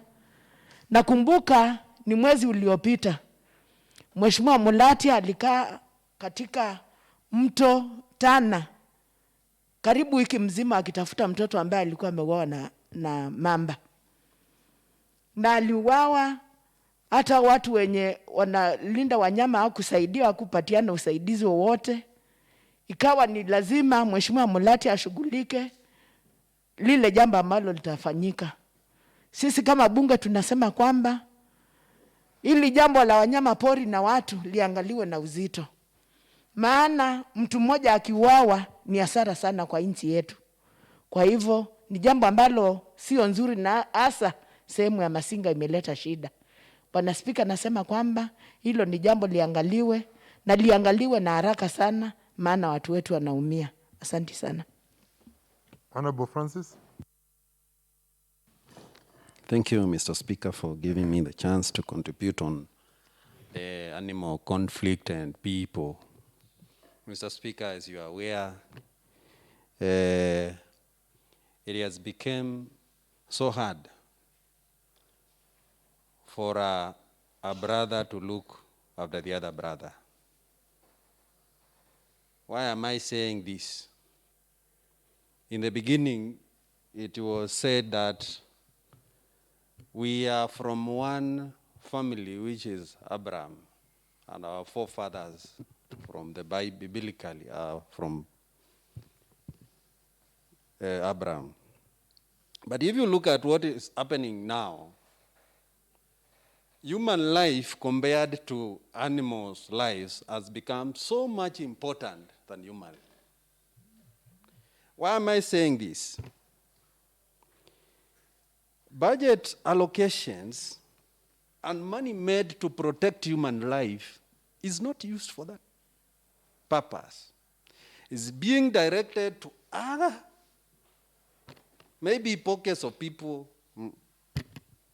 or being used for other purposes, without solving the exact problem, Mr. Speaker. Like, for example, in my ward, there is a problem of monkeys attacking the shambas of Wananchi. You find that at the end of the rains, the Wananchi in my area don't have, they are not secure in terms of food security. Why? Because they planted their crops and the monkeys ate all of it. You find that, like in Masinga, that it's only erecting of a fence and preventing human life from getting lost. What is so hard for this assembly to set aside some money for that purpose, instead of just speaking and speaking over something all the time? We have the Department of Environment, which is represented here by a certain chairman here, which has a CEO, which has a CC. But we have been speaking over this issue over and over again. We are redirecting our powers to somebody else, while this assembly has a lot of powers when it comes to budget process and giving money to that person. Direct and tell them, it is now the time Machakos County Assembly protects the life of our people in Masinga and other areas. By saying this money will go to erecting a fence in Masinga, and we shall follow it, and the Committee on Implementation goes and makes sure that that fence is put. Because we have tried calling the Kenya Wildlife Service in our committees, telling them we have been in our Justice Committee trying to see whether these people will get justice. But let's give justice to our people through allocating the money and tell the CC and CCO of that particular department, your budget will not go through without money to elect a fence in that area. Thank you, Mr. Speaker. Thank you, Honorable Francis Kalumu. This statement is now committed to the Committee on Implementation to report back here within 30 days. Report before this House, I direct that. And more so to follow up on the motion, the joint, remember there was a joint committee report which was brought here by the Joint Committee of Environment, Land, Natural Resources and Justice. There is that report which was adopted by the House. So you need to follow up with the executive and find out what have they done to it. Take into consideration the comments made by the Honourable Member to see to it that we do actually go ahead and make a provision in our budget. And for that to happen, I will be also directing the Committee on Environment, Land, Energy and Natural Resources to work jointly with the Kenya Wildlife Services and come out with budgets. How long is the fence? Where do we need to fence? What is the cost?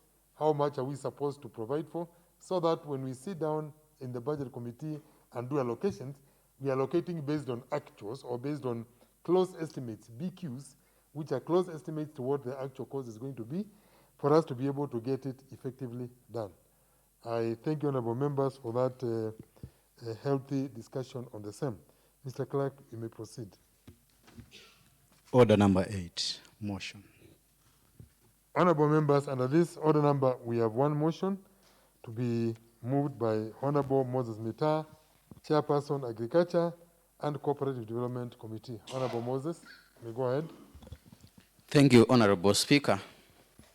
Honorable Speaker, that aware that the mission for the Department of Agriculture, Livestock and Fisheries in Machakos County is to promote innovative, commercially oriented and modern agriculture through development and enactment of enabling legal framework. Further aware that in Kenya, agriculture is fundamental in economic development since it contributes 35% of the gross domestic product, GDP, and constitutes up to 40% of the export. The honorable member is moving a motion. Let him finish reading the motion, please. You cannot move a point of order when a motion is being moved.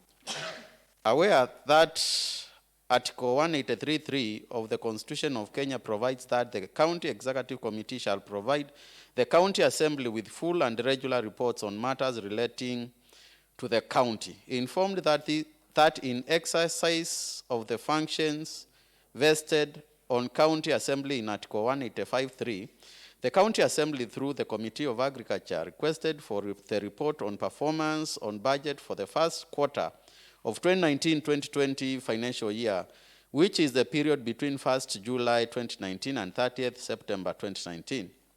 Cognizant that pursuant to Standing Order 195, the committee analyzed the status report of the department and consequently compiled a report.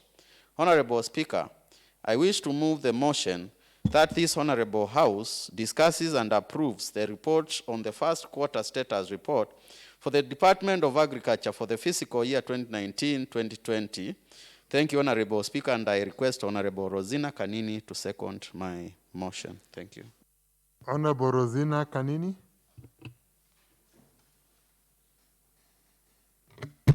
Thank you, Mr. Speaker.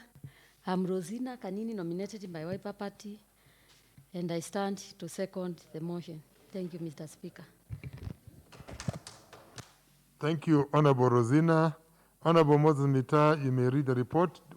Before you read the report, Honorable Moffat Maida, you had something you wanted to raise? Mr. Speaker, my concern was one honorable member near me who is coughing and is just hanging the mask here instead of putting the mask at the right place. Can you order him to leave the chamber if she's not feeling well?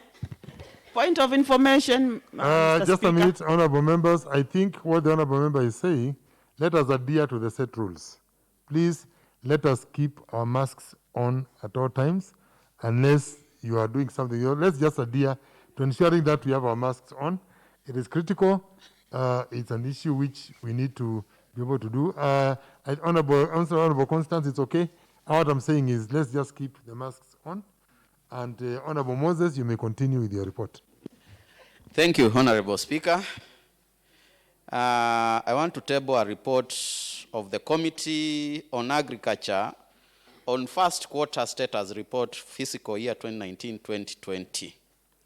Introduction. Honorable Speaker, Article 183(3) of the Constitution provides that the County Executive Committee shall provide the County Assembly with full and regular reports on matters relating to the county. In exercise of the functions vested on County Assembly in Article 185(3), the county, through the Committee on Agriculture, requested the Chief Officer to submit the report on performance on development budget for the first quarter of 2019-2020 financial year, which is the period between 1st July 2019 and 30th September 2019.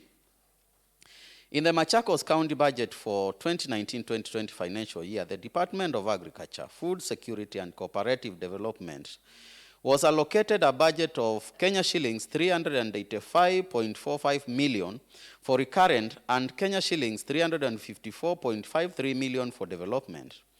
2.0 mandate of the committee. Honorable Speaker, the Committee on Agriculture is established pursuant to second schedule of the standing orders with specific mandate to deal with all matters related to agriculture, including crop and animal husbandry, cooperatives, livestock sale yards, county abattoirs, plant and animal disease control, irrigation, fisheries, cooperative societies, and veterinary services, excluding regulation of the profession. 3.0 committee composition. Honorable Speaker, the Committee on Agriculture comprises of the following honorable members. 1. Honorable Moses Mita, Chairperson. 2. Honorable Michael Mutizo, Vice Chairperson. 3. Honorable Agatha Mutunga, Member. 4. Honorable Benedetta Musyoka, Member. 5. Honorable Eric Musembi, Member. 6. Honorable Geoffrey Kamulu, Member. 7. Honorable Joshua Nzuki Muli, Member. 8. Honorable Constance Zioki, Member. 9. Honorable Anthony Mulu, Member. 10. Honorable Nicholas Mutuku, Member. 11. Honorable Paul Nyanzi, Member. 12. Honorable Rosina Kanini, Member. 13. Honorable Tariq Mulatia, Member. 4.0. Department of Agriculture and Food Security Implementation Report quarter. First quarter. That is for 2019-2020. Honorable Speaker, the committee scrutinized the report forwarded by the Chief Officer, Department of Agriculture and Food Security via letter reference CO/DOALF/CA/37/volume 1/91, dated 3rd February 2020. The report is tabulated below. Table 1, status report for the Department of Agriculture for the first quarter of fiscal year 2019-2020. It's in columns, Honorable Speaker. I'll pick item, amount in 2019-2020 budget, and then I'll go to expenditure as at 31st September 2019, and then I'll read on the status. Item 1, quarter acre program. Amount 15 million. Expenditure as at 31st September 2019, 0. This was for procurement of seeds for quarter acre farmers. Procurement process was started with advertisement having been done. There was an allocation of 5 million, which the expenditure was 0, and the amount was not enough to procure the backhaul. It was supposed to go for backhauls. Then there is 10 million budget. This is to procure pond liners for the quarter acre project. Procurement process started. So, Honorable Speaker, the expenditure is 0. There was another 8 million. Expenditure is 0. Procurement status. Procurement of agrochemicals was started and advertisement done. Then there was another item, extension motorcycles. Allocation was 2 million. Expenditure was 0. Procurement process started with advertisement having been done. There is free tractor program. Budget was 5 million. Expenditure is 0. Status. Even though there was 0 expenditure on fuel under development, plowing was done using fuel procured under the recurrent vote. 497 acres were plowed for 496 farmers. Then there was another item, free seeds. Budget was 15 million. Expenditure is 0. Status, procurement process of seeds was started. Another item is tree seedlings. Amount budgeted is 2 million. Expenditure is 0. Status, procurement process of seedlings started and advertisement done. Another item is indigenous chicks and chicken feeds. Amount budgeted is 5.5 million. Expenditure is 0.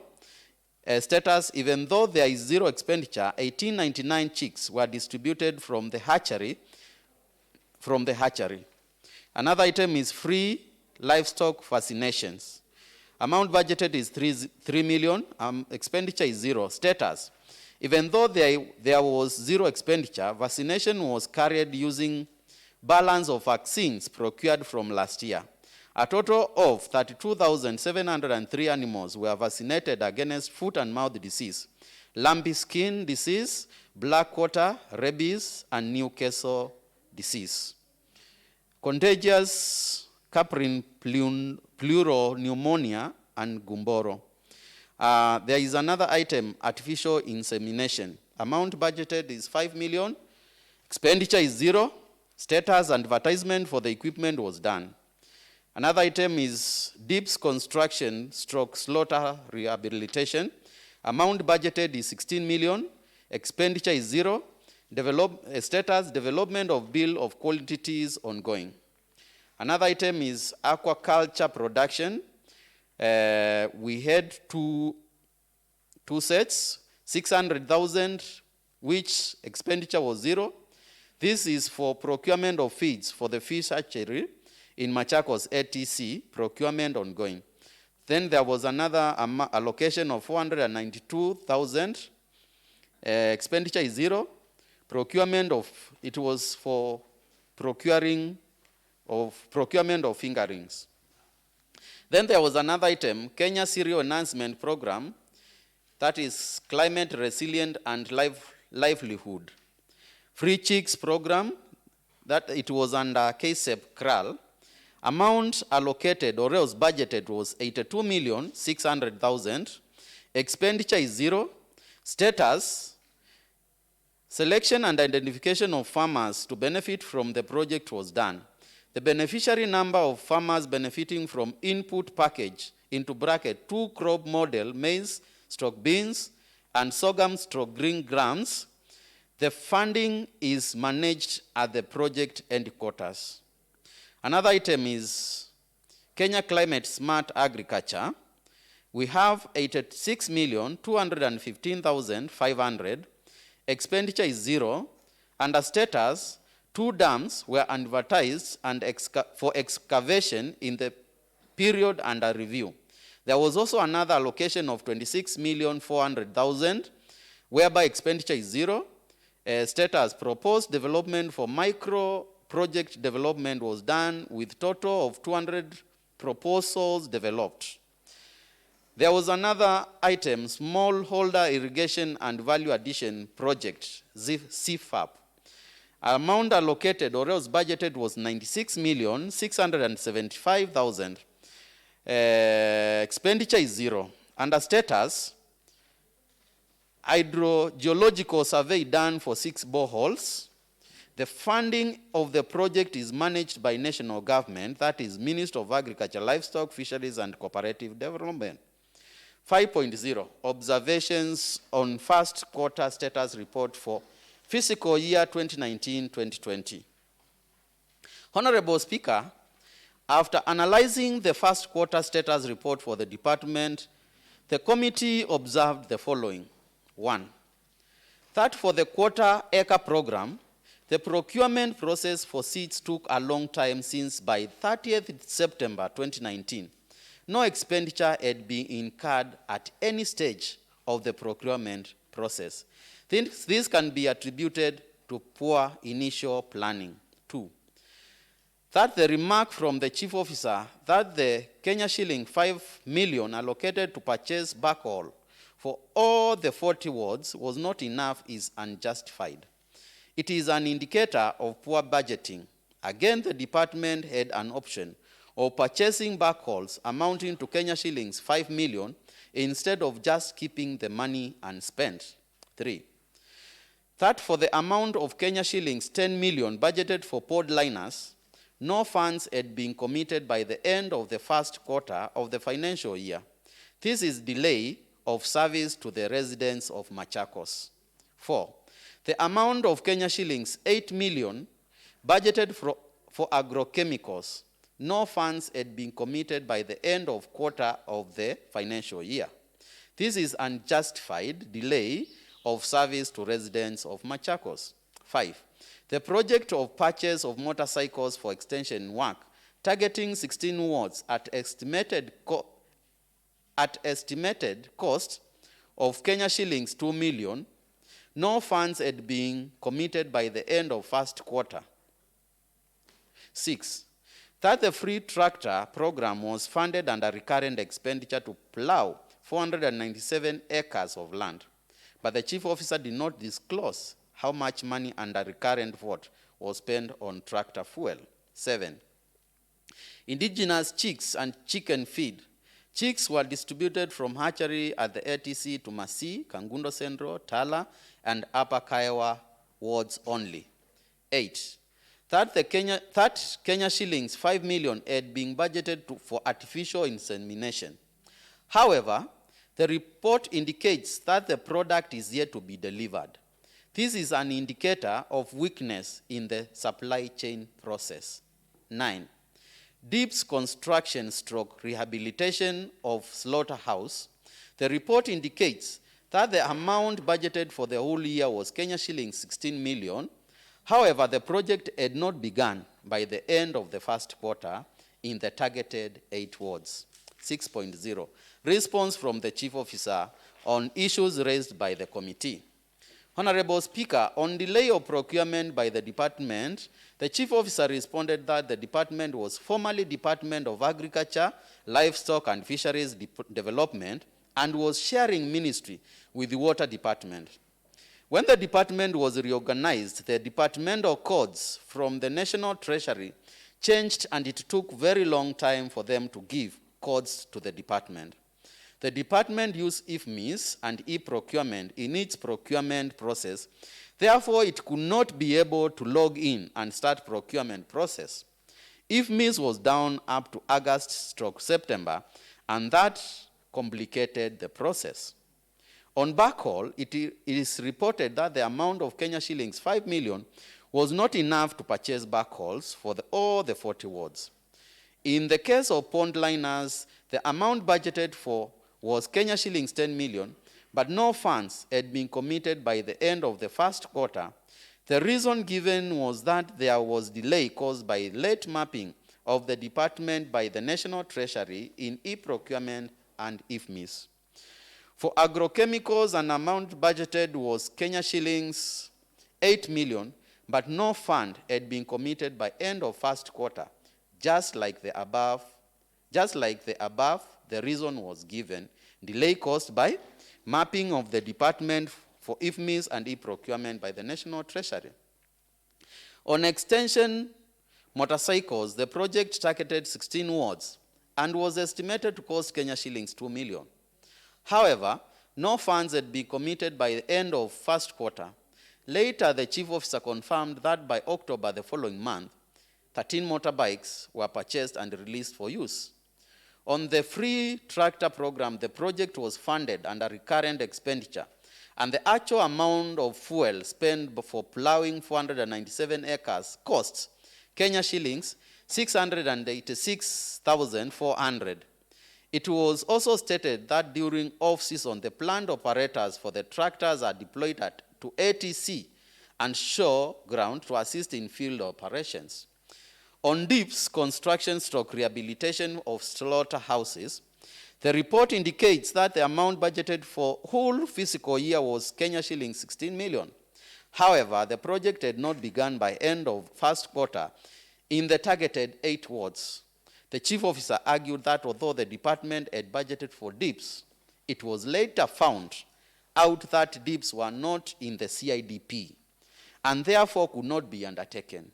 The whole budget will therefore go towards rehabilitation of Mavoko Slaughterhouse. The committee went ahead to request the chief officer to explain on unaccounted monies released from the exchequer shown in the report of the controller of budget. On this matter, the chief officer confessed that explanations of monies shown in the report of the controller of budget was a hard thing to be explained by her office. 7.0, report from the controller of budget for the first quarter of fiscal year 2019-2020. Honorable Speaker, the purpose of tracking usage of the departmental budget, the committee used an extract from the report of controller of budget for comparison purpose as indicated in table 2 below. Budget allocation, exchequer issues, expenditure, and absorption rate. It's in those columns, Honorable Speaker. The Department of Agriculture, budget allocation for recurrent, it was 383 million point 43. For development, it was 354.53. Exchequer issues in millions, recurrent 58.87 million. For development, 7.68 million. Expenditure in terms of million. For recurrent, it was 0.99 million. For development, it was 0. Expenditure to exchequer issues, on recurrent, it was 1.7 million. On development, it's 0. That's a percentage? Yes. This is in terms of percentage. Let me repeat. Expenditure to exchequer issues in percentage. Recurrent, it's 1.7. Development, is 0. Absorption rate in percentage. Under recurrent, it's 0.3%. Development, it's 0. 8.0. Budget execution by programs and sub-programs in the first quarter of fiscal year 2019-2020. Honorable Speaker, the committee also considered an extract on budget execution by programs from the report of Controller of Budgets as shown in Table 3 below. Budget execution of the department by programs and sub-programs in the first quarter. That is for the Department of Agriculture, Food Security, and Cooperative Movement. Under the program, well, I'll take you in categories. A program under a program that is General Administration and Support Services, sub-program Support Services, approved budget, it was 261,899,172. Actual payments in terms of Kenya shillings, it was 740,365. Variance, 261,158,807. Absorption rate in percentage, 0.3. Crop development and management. Subprogram is also crop development and management. Approved budget, 179,174,991. Actual payment, it was 30,000 Kenya shillings only. Variance, 179,144,991. Absorption rate is almost 0. Livestock resource management and development. The subprogram is livestock resource management. Approved budget was 93,126,412. Actual payments, 220 Kenya shillings. Variance, 92,906,412. Absorption rate, 0.2. Fisheries development. The subprogram is fisheries development. Amount approved budget was 14,752,645. Actual payment 0. Variance 14,752,645. Absorption rate 0. Veterinary services 82,328,402. Actual payment 0. Variance 82,328,402. Absorption rate 0. Agriculture Training Center, that is ATC. Approved budget 15,628,231. Actual payment 0. Variance 15,628,231. Absorption 0. Cooperative development 91,063,000 report of the controller of budget. 5. The total unaccounted money for the department from July to September 2019 sums to Kenya shillings 65.81 million. This is contrary to Article 201A, subsection A, subsection D, subsection E, that provides that for A, there shall be openness and accountability in financial matters. Under D, public money shall be used in a prudent and responsible way. And under E, financial management shall be responsible and fiscal reporting shall be clear. Recommendations. Honorable Speaker, considering the above observations, the Committee on Agriculture recommends as follows. 1. The Department of Agriculture requisitioned from the Exchequer Kenya shillings 65.56 million, which the department did not spend, indicating poor financial plan for the department. On this matter, the committee recommends a budget cut of Kenya shillings 65.56 million for the Department of Agriculture for fiscal year 2020-2021. 2. Further to the above recommendation, the committee recommends that investigating agencies should investigate on the unexplained expenditure amounting to Kenya shillings 65.56 million that was requisitioned from the Exchequer but was not spent by the department, and act accordingly as per the provisions of Article 226, subsection 5 of the Constitution, which states that, and I quote, if the holder of a public office, including a political office, directs or approves the use of public funds contrary to the law or instructions, the person is liable for any loss arising from that use and shall make good the loss, whether the person remains the holder of the office or not. End of quote. 3.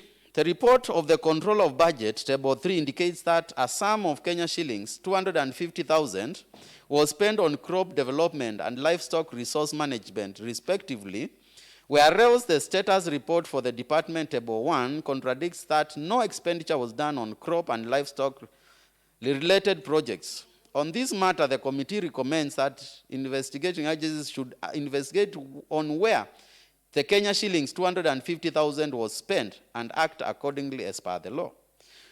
4. From the status report in Table 1, the committee noted that for most of the projects indicated, no monies had been committed through the procurement process.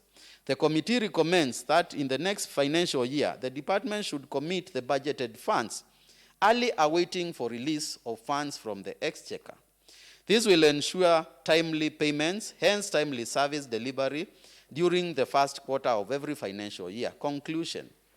Honorable Speaker, the primary goal of the government is the provision of the essential goods and services to the citizenry.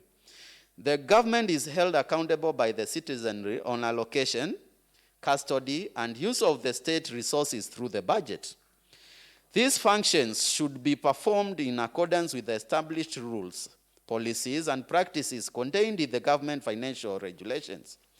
A well-formulated and properly implemented budget has capacity to promote socio-economic well-being of the people, finance development projects, and support public service administration. This cannot be achieved without a good budgeting process. It is therefore my privilege and pleasure on behalf of the Committee on Agriculture to table before this Honorable House the report on the first quarter status report for the Department of Agriculture for the fiscal year 2019-2020 for discussion and adoption. Thank you, Honorable Speaker. The report was prepared by Luke Maingi, that is our clerk assistant, and it has been brought to the House by Honorable Moses Mita, Chairman, Agriculture Committee. Thank you.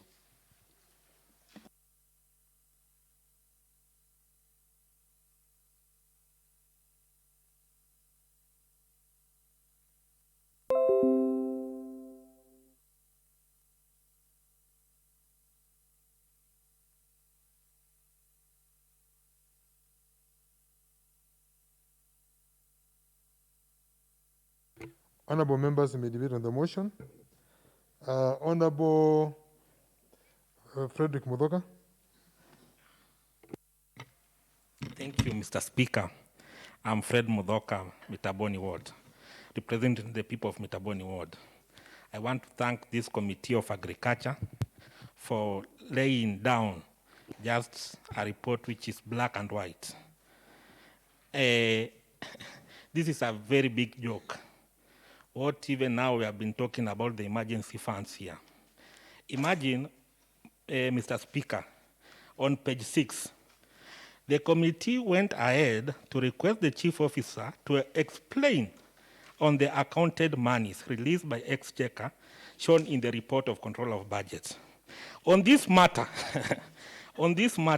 the chief officer confessed that explanation of monies shown in the report budget is hard.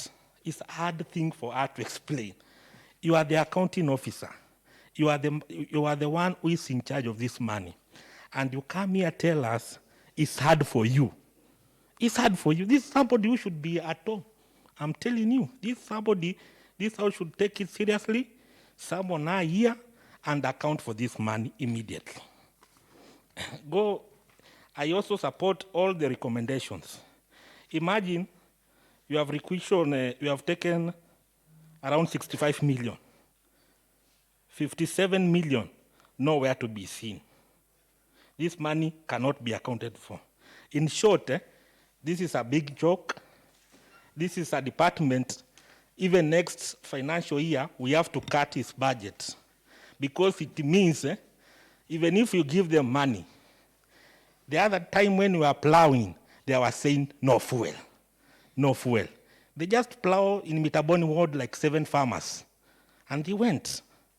And now here, they are saying no money. And we have given them a lot of money. It means they don't need this money. Can you take this money to another department? This is a total failure, and we cannot accept it here. Thank you, Mr. Speaker. Thank you, Honorable Frederick Mudoka. Honorable Constance Bula. Thank you, Mr. Speaker. Constance Mbulanzioki, and a member of this committee. First, Mr. Speaker, I want to ask the member next to me not to be worried. I am not corona positive. I only suffer from allergy, maybe from smelling shoes or strong perfumes around myself. And when I was coming in, my temperature was taken. Honorable Point of order, Mr. Speaker. Honorable Constance Bula. Honorable Constance Bula. I want you to withdraw the statement you have made and continue without much. Withdraw the statement. Thank you, Mr. Speaker. Sorry, I withdraw. Continue with your submissions, please. Thank you. Thank you. As earlier said, I'm a member of this committee, and I am in agreement with the whole report. This is what we said, and it's just unbelievable at some stage because most of all these listed items not need to repeat, but they were done at about 95% only. And you're left to wonder, are we really serious? Because as members, when we sit and we find all these things are just incomplete, money was allocated, we call the CEO, she cannot explain. Do we say we are doing a zero work when we come to sit on all these things? Mr. Speaker, sorry. Honorable Irene, go back to your seat you are using. You can only use one seat the whole day. You cannot use a different seat in between. Please, for purposes of COVID, remember, when you come back in the afternoon, sit on the seat you are in. Do not change seats. Go ahead. Honorable. Thank you, Mr. Speaker. So I would wish to have the House possibly realize that in agriculture, there's almost nothing happening because we've gone round as a committee in most of these items, and particularly in with the slaughterhouses, especially the one in Mumbuni. It's pathetic. You will not believe people eat meat from there. And I do not know why it has not been closed. Mumbuni or Mutituni? Mumbuni Mutituni Market. This soko that Should goes... be Mutituni Market, right? Mutituni Market. Okay. There is a market on Sundays. It is a pathetic thing. You cannot even breathe. If people are not sick there, then they are very lucky people. Some of these things need to be called off. When you get into chicken, we were always wondering, you may get 500 of them in a ward or something, but by the end of the term, count how many survived, because they don't have that care they used to have from their mothers. You are given at 1 week or 1 month old, but how do you take care of them? So, Mr. Speaker, all the items, something needs to be looked at and the right thing done. If we have to move as the Machakos County, because I believe all the committees are taking care of whatever they are sitting to do, and Agriculture Committee is not doing very well, that I must say, because of short of funds. You can see from the report, funds are allocated, zero expenditure, nothing is done. So where are we going? Are we really moving to the right direction? Mr. Speaker, I stand now then to support this report and wish this House to do the best it can do so that we can move on as an agriculture. Agriculture stands for Machakos County, and most of us know what farming means.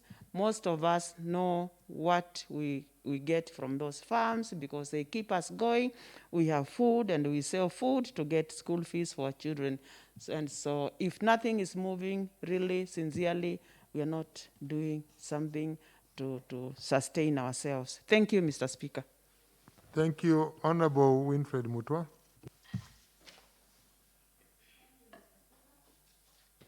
Thank you, Mr. Speaker, for giving me such an opportunity. In the 4 big agendas that the President stood and gave out, agriculture was one of them. And as a county, I think we should be progressing very well on agriculture. But what we are seeing here, it is contrary. On the expenditure, on the observation of the committee, You are saying this money was passed, this money, there is a balance that was not used. It makes my heart to wonder what happens with the executive. What about all these monies that is unaccounted for? I don't know whether the implementation committee can really sit on this, because so many things have not been implemented. And as I have said in another forum, the only tangible thing that I can say I've seen in Machakos, it is only the State House building for the governor. Why can't we see more, even in the agriculture sector? Because every human being in Machakos, every home depends on agriculture. We should see tangible things that we can work out after 2022, and we can say, surely the governor has done this. Surely the executive has implemented this. What steps has the governor done to these amounts that have never been used? Has he been keeping tabs on the executive, or the committees are just being used to rubber stamp authorities and to rubber stamp money? It is quite sad. Every now and then we are saying that we are passing budgets. And when we are passing the budgets, we are not seeing anything productive that we can say this one has been done. So it is good. Implementation committee, tell us what has happened on this money and this, because it has been passed. Thank you, Mr. Speaker. Thank you, Honorable Kasioki. Thank you, Mr. Speaker. My name is Josephat Mwanzia Kasioki from Cheleni Ward. Mr. Speaker, I stand to support this report, which has a lot of problems, because if you go to page 4, number 6, free tractor program, the money was borrowed from recurrent. And I'm wondering, our chief officer could not disclose how much they have used. And that person is the accounting officer of that ministry. Mr. Speaker, something is wrong with this ministry. And as being the oversight team, I think something should be done to the Ministry of Agriculture. Because how can you request for money from the exchequer? And when you are asked how much you have used, you can't say. Then I think something is wrong somewhere. So my request is to the chairman of Agriculture, kindly try to call the chief officer of Agriculture to appear before the whole house to explain, because agriculture, as you all know, we can't do without agriculture. And if they can request for money and not use it, then something is wrong somewhere. Thank you, Mr. Speaker. Thank you, Honorable Kasioki. Honorable Moffat Maida. Thank you, Mr. Speaker. Mr. Speaker, I want first of all to thank the Committee on Agriculture for such a very detailed report.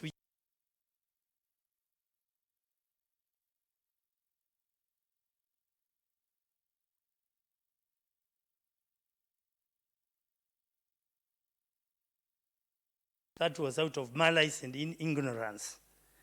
Because all these honorable members, you cannot see a smelly shoe around this house.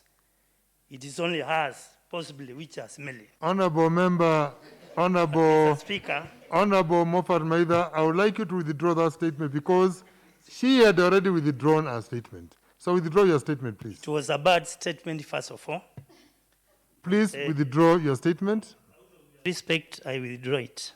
Go ahead. Mr. Speaker, when a department is given a lot of money like what we are seeing here, and nothing is done, the best thing for us to do is to withdraw a sizable amount of money from the next financial year. although the committee has said we cut the budget by 65.56 million, I wish we cut that budget with a big amount of money, so that they learn, or the other ministries learn from that ministry, Mr. Speaker. Mr. Speaker, on the books, there is no money used by this department. But are we sure that the money is intact? Possibly, they want to misuse the money of Machakos people through collusion. Mr. Speaker, when you see money for dips, the minister is saying the money should be plowed to the slaughterhouse in Athi River. That is not fair, Mr. Speaker. Let that money go to the intended purpose, which it was originally budgeted for. Let dips be dug or repaired so that our animals should not die of East Coast fever. Thank you, Mr. Speaker. I support the committee. Honorable Alice Nzioka. Asante Bwana Spika kwa kunipa nafasi. Nimshukuru Mheshimiwa Mitaa, mwenyekiti wa kamati ya kilimo na kamati yake kwa ripoti nzuri ambayo wameleta. Bwana Spika, ni hivi majuzi tulisoma kwamba gavana wa Machakos, Daktari Alfred Mutua, alifanya mageuzi katika bunge lake la mawaziri. Waziri wa kilimo Musyoka alikuwa mmoja wao ambao alikuwa amepewa onyo mara ya 3. Bwana Spika, kwa kuwaza na kuangalia hiyo inamaanisha nini? Uwezi fanya kazi nzuri na upewe onyo. Umepewa onyo mara ya kwanza, umeambiwa badilisha mtindo wa kazi, unashindwa, unapewa onyo ya pili na ya 3. Hii ripoti inaonyesha kwamba hiyo wizara yote hakuna mtu ambaye anaweza hiyo kazi. Hata kama sio sababu ya hili janga la corona. Mimi ningesema kama mbunge niandike mswada wa kutokuwa na imani na huyo waziri ili tumtimue. Hao ndio wale mawaziri ambao kila wakati unasikia shida ziko Machakos, wanaaibisha jina la gavana wa Machakos kwamba si mwangalifu kwa pesa ambazo zinaletwa za kufanya kazi. Na kuuliza Bwana Spika swali. Wakati watu wa Mumbuni Ward walikuchagua maana waliona kazi ya kuwakilisha unaweza. Na ndio maana kila baada ya miaka 5 ukataa kufanya kazi, wanakutoa na kura ambazo wanazo. Kama mfanyikazi, kama waziri, ukipewa kazi na ushindwe, haja yako ni kutimuliwa. Na kama utatimuliwa na umetumia pesa za wananchi wa Machakos vibaya, unamaanisha kufungwa na kulipa hizo pesa. Maana uwezi kuwa waziri na uko na wadogo wako, na wakiulizwa juu ya bajeti ama zile pesa wametumia uwezi sema. Inamaanisha nyinyi mlipewa kazi ambayo hamwezi.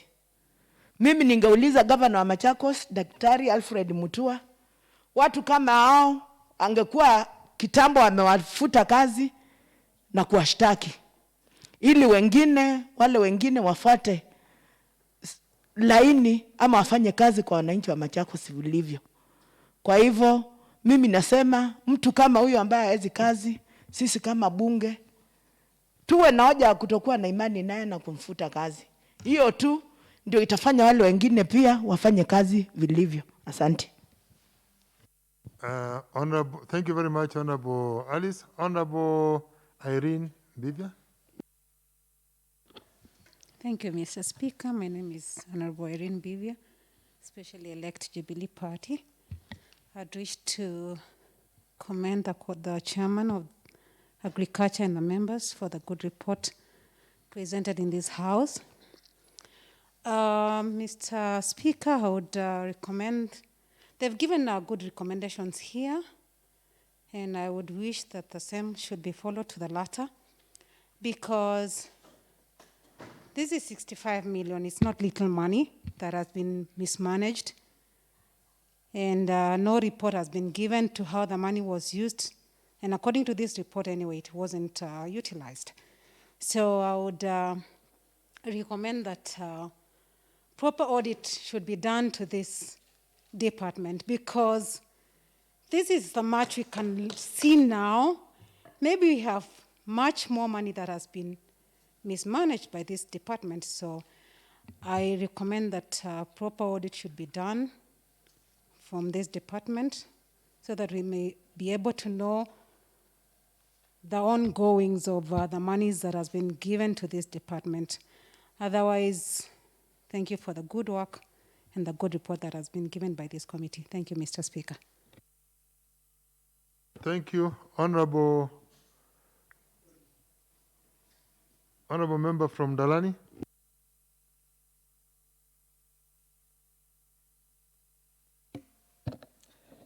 Thank you, Mr. Speaker. I am Joshua Muli, a member from Dalani, and also a member of Agriculture Committee.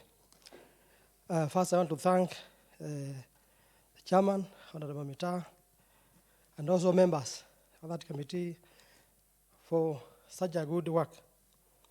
Mr. Speaker, it is true, we have problem in this department of agriculture, because if you go around, you will find all the tractors which we bought, the department bought, using the current money are held down. Like the tractor for Dalani, all the spares were stolen. I even went ahead and reported in the police, trying to get, I know who were the thieves. I didn't know. I also called the chief officer.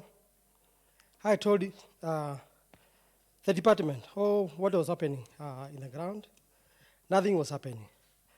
So I believe that they knew who the thieves were. If you go again to the quarter system, in other words, it was a total failure. Nothing was happening, and the money was squandered by these officers.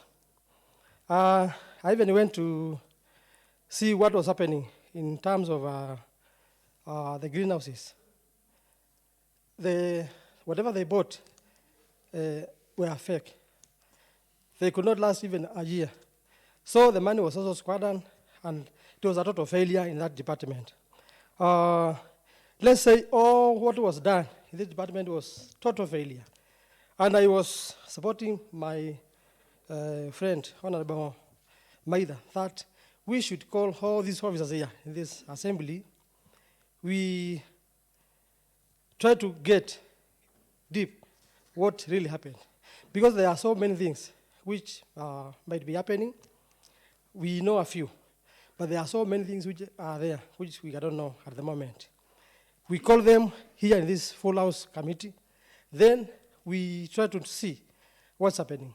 And in case either of those officers we discover something is happening, we chase them away from those departments, such that the governor will appoint new officers in that department. Because at the moment, Mr. Speaker, we have a lot of money which has been misappropriated by these officers. And not unless we take up our mandate, I don't think we'll see the light of the day. The Department of Agriculture, from the chickens to the tractors to the greenhouse, all of those are all failures. We don't have anything going on,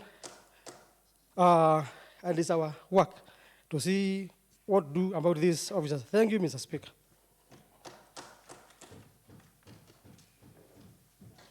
Thank you, Honorable Rosina Kanini.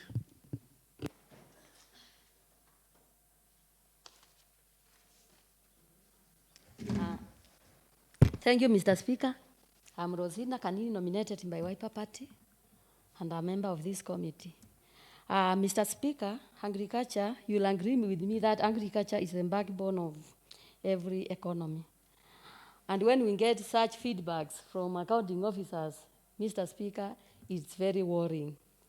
And this is what we call a PR business.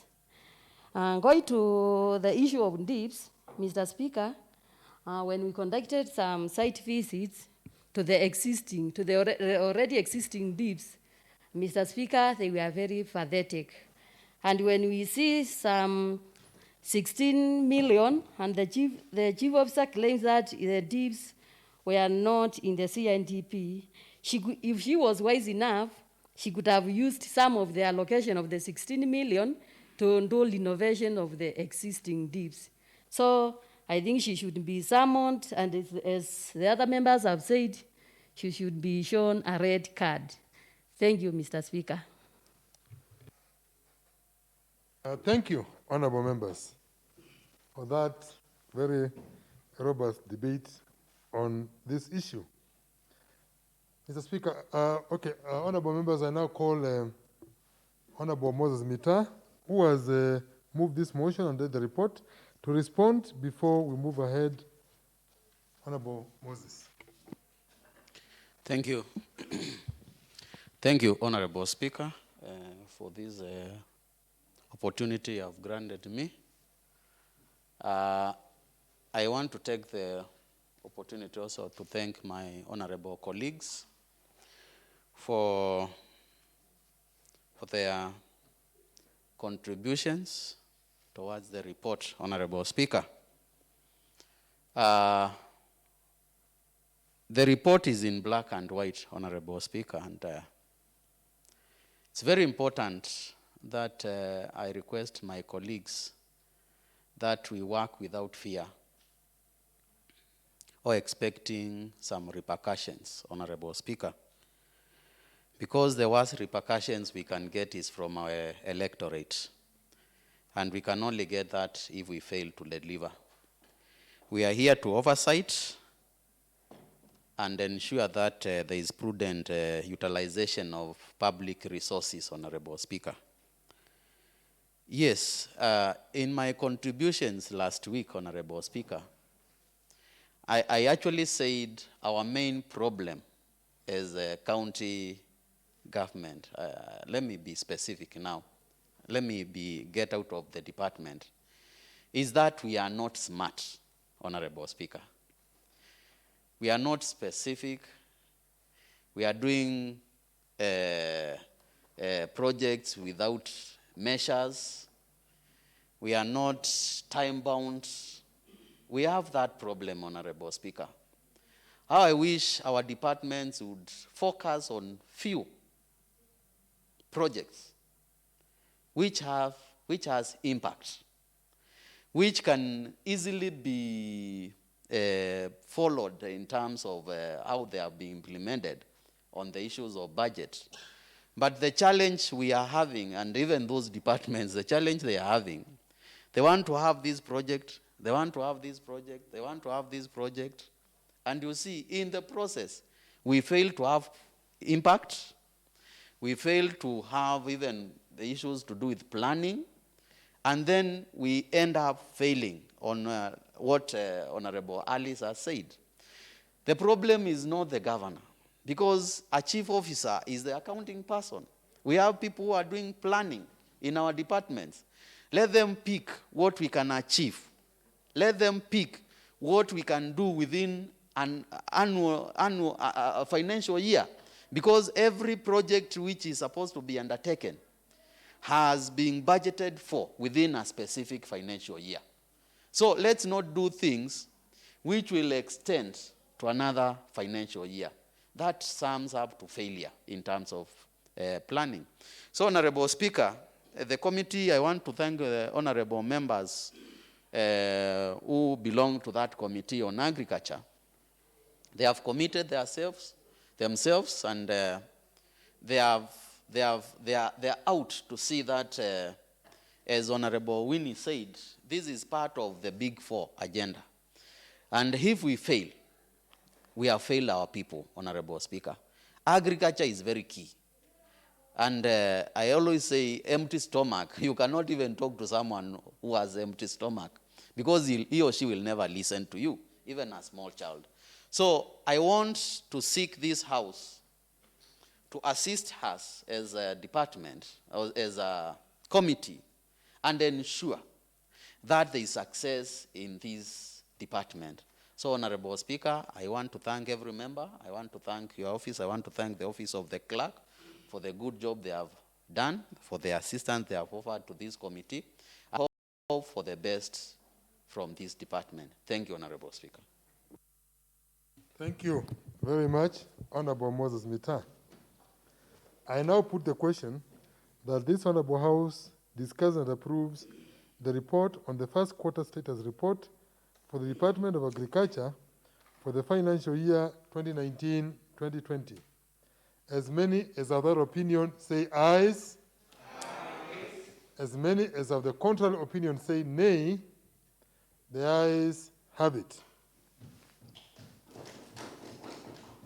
Honorable members, I think, as is the custom before I close, I just want to, first of all, say that the issues which have been raised here are a bit weighty. It's a little bit difficult to hear a chief officer saying they cannot be able to explain funds which have been requisitioned into their department. And more worrying is when a department requisitions for money from the exchequer and the money is not spent under that department, in whichever capacity the money has been spent. In whichever capacity the money has been spent. If money is requisitioned for under Department A and the exchequer issues funds to Department A, those funds should be used in Department A. We should not have a situation whereby funds are being requisitioned by Department A, exchequer issues money to the CRF under Department A, and the money ends up being spent in Department B. Honorable members, that is something which we need to be able to look at and ensure it is done. One honorable member here said that the chief officer needs to appear before the committee of the whole house. I would be recommending the committee on agriculture to see how they can be able to arrange for that specific chief officer to appear before the committee of the whole house and explain how they cannot be able to explain to a committee why funds which they requisitioned for under their department have not been used under their department. I see one of the issues she gave there, or the chief officer gave there, was that DIPs are not in the CIDP. A quick look at the CIDP. DIPs were included in our CIDP. So if DIPs have been included in our CIDP, the chief officer is not aware that the DIPs have been included in the CIDP, and instead she's requesting the money to be transferred to a slaughterhouse. I think, honorable members, we seem to be having the wrong people in the wrong places. And the sooner the governor is advised about those people, I think the better for this assembly. And more so, normally I say this, we are asking about the chief officer. There is a minister. The bag stops at the top. The bag stops at the top. So the chief officer and the CEC need to be called to appear before the committee of the whole house so that the wazir himself can explain how his department does not even know that DIPs are in the CIDP. That is one of the questions which should be indicated in the question paper. Is he aware that DIPs are in the CIDP before requesting for reallocation of funds to a different area? Because they were put in the CIDP. I have requested the secretariat to check for me, and they have shown me. And I can see in the CIDP we had DIPs. I have seen. We put it there. So that was a blatant misinformation which was being given. But I believe the committee, under the able chairmanship of Honorable Moses Mita, will be able to undertake what is necessary to ensure that those officers appear before the committee of the whole house.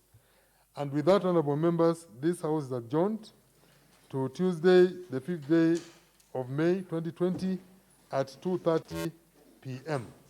Enjoy your lunch.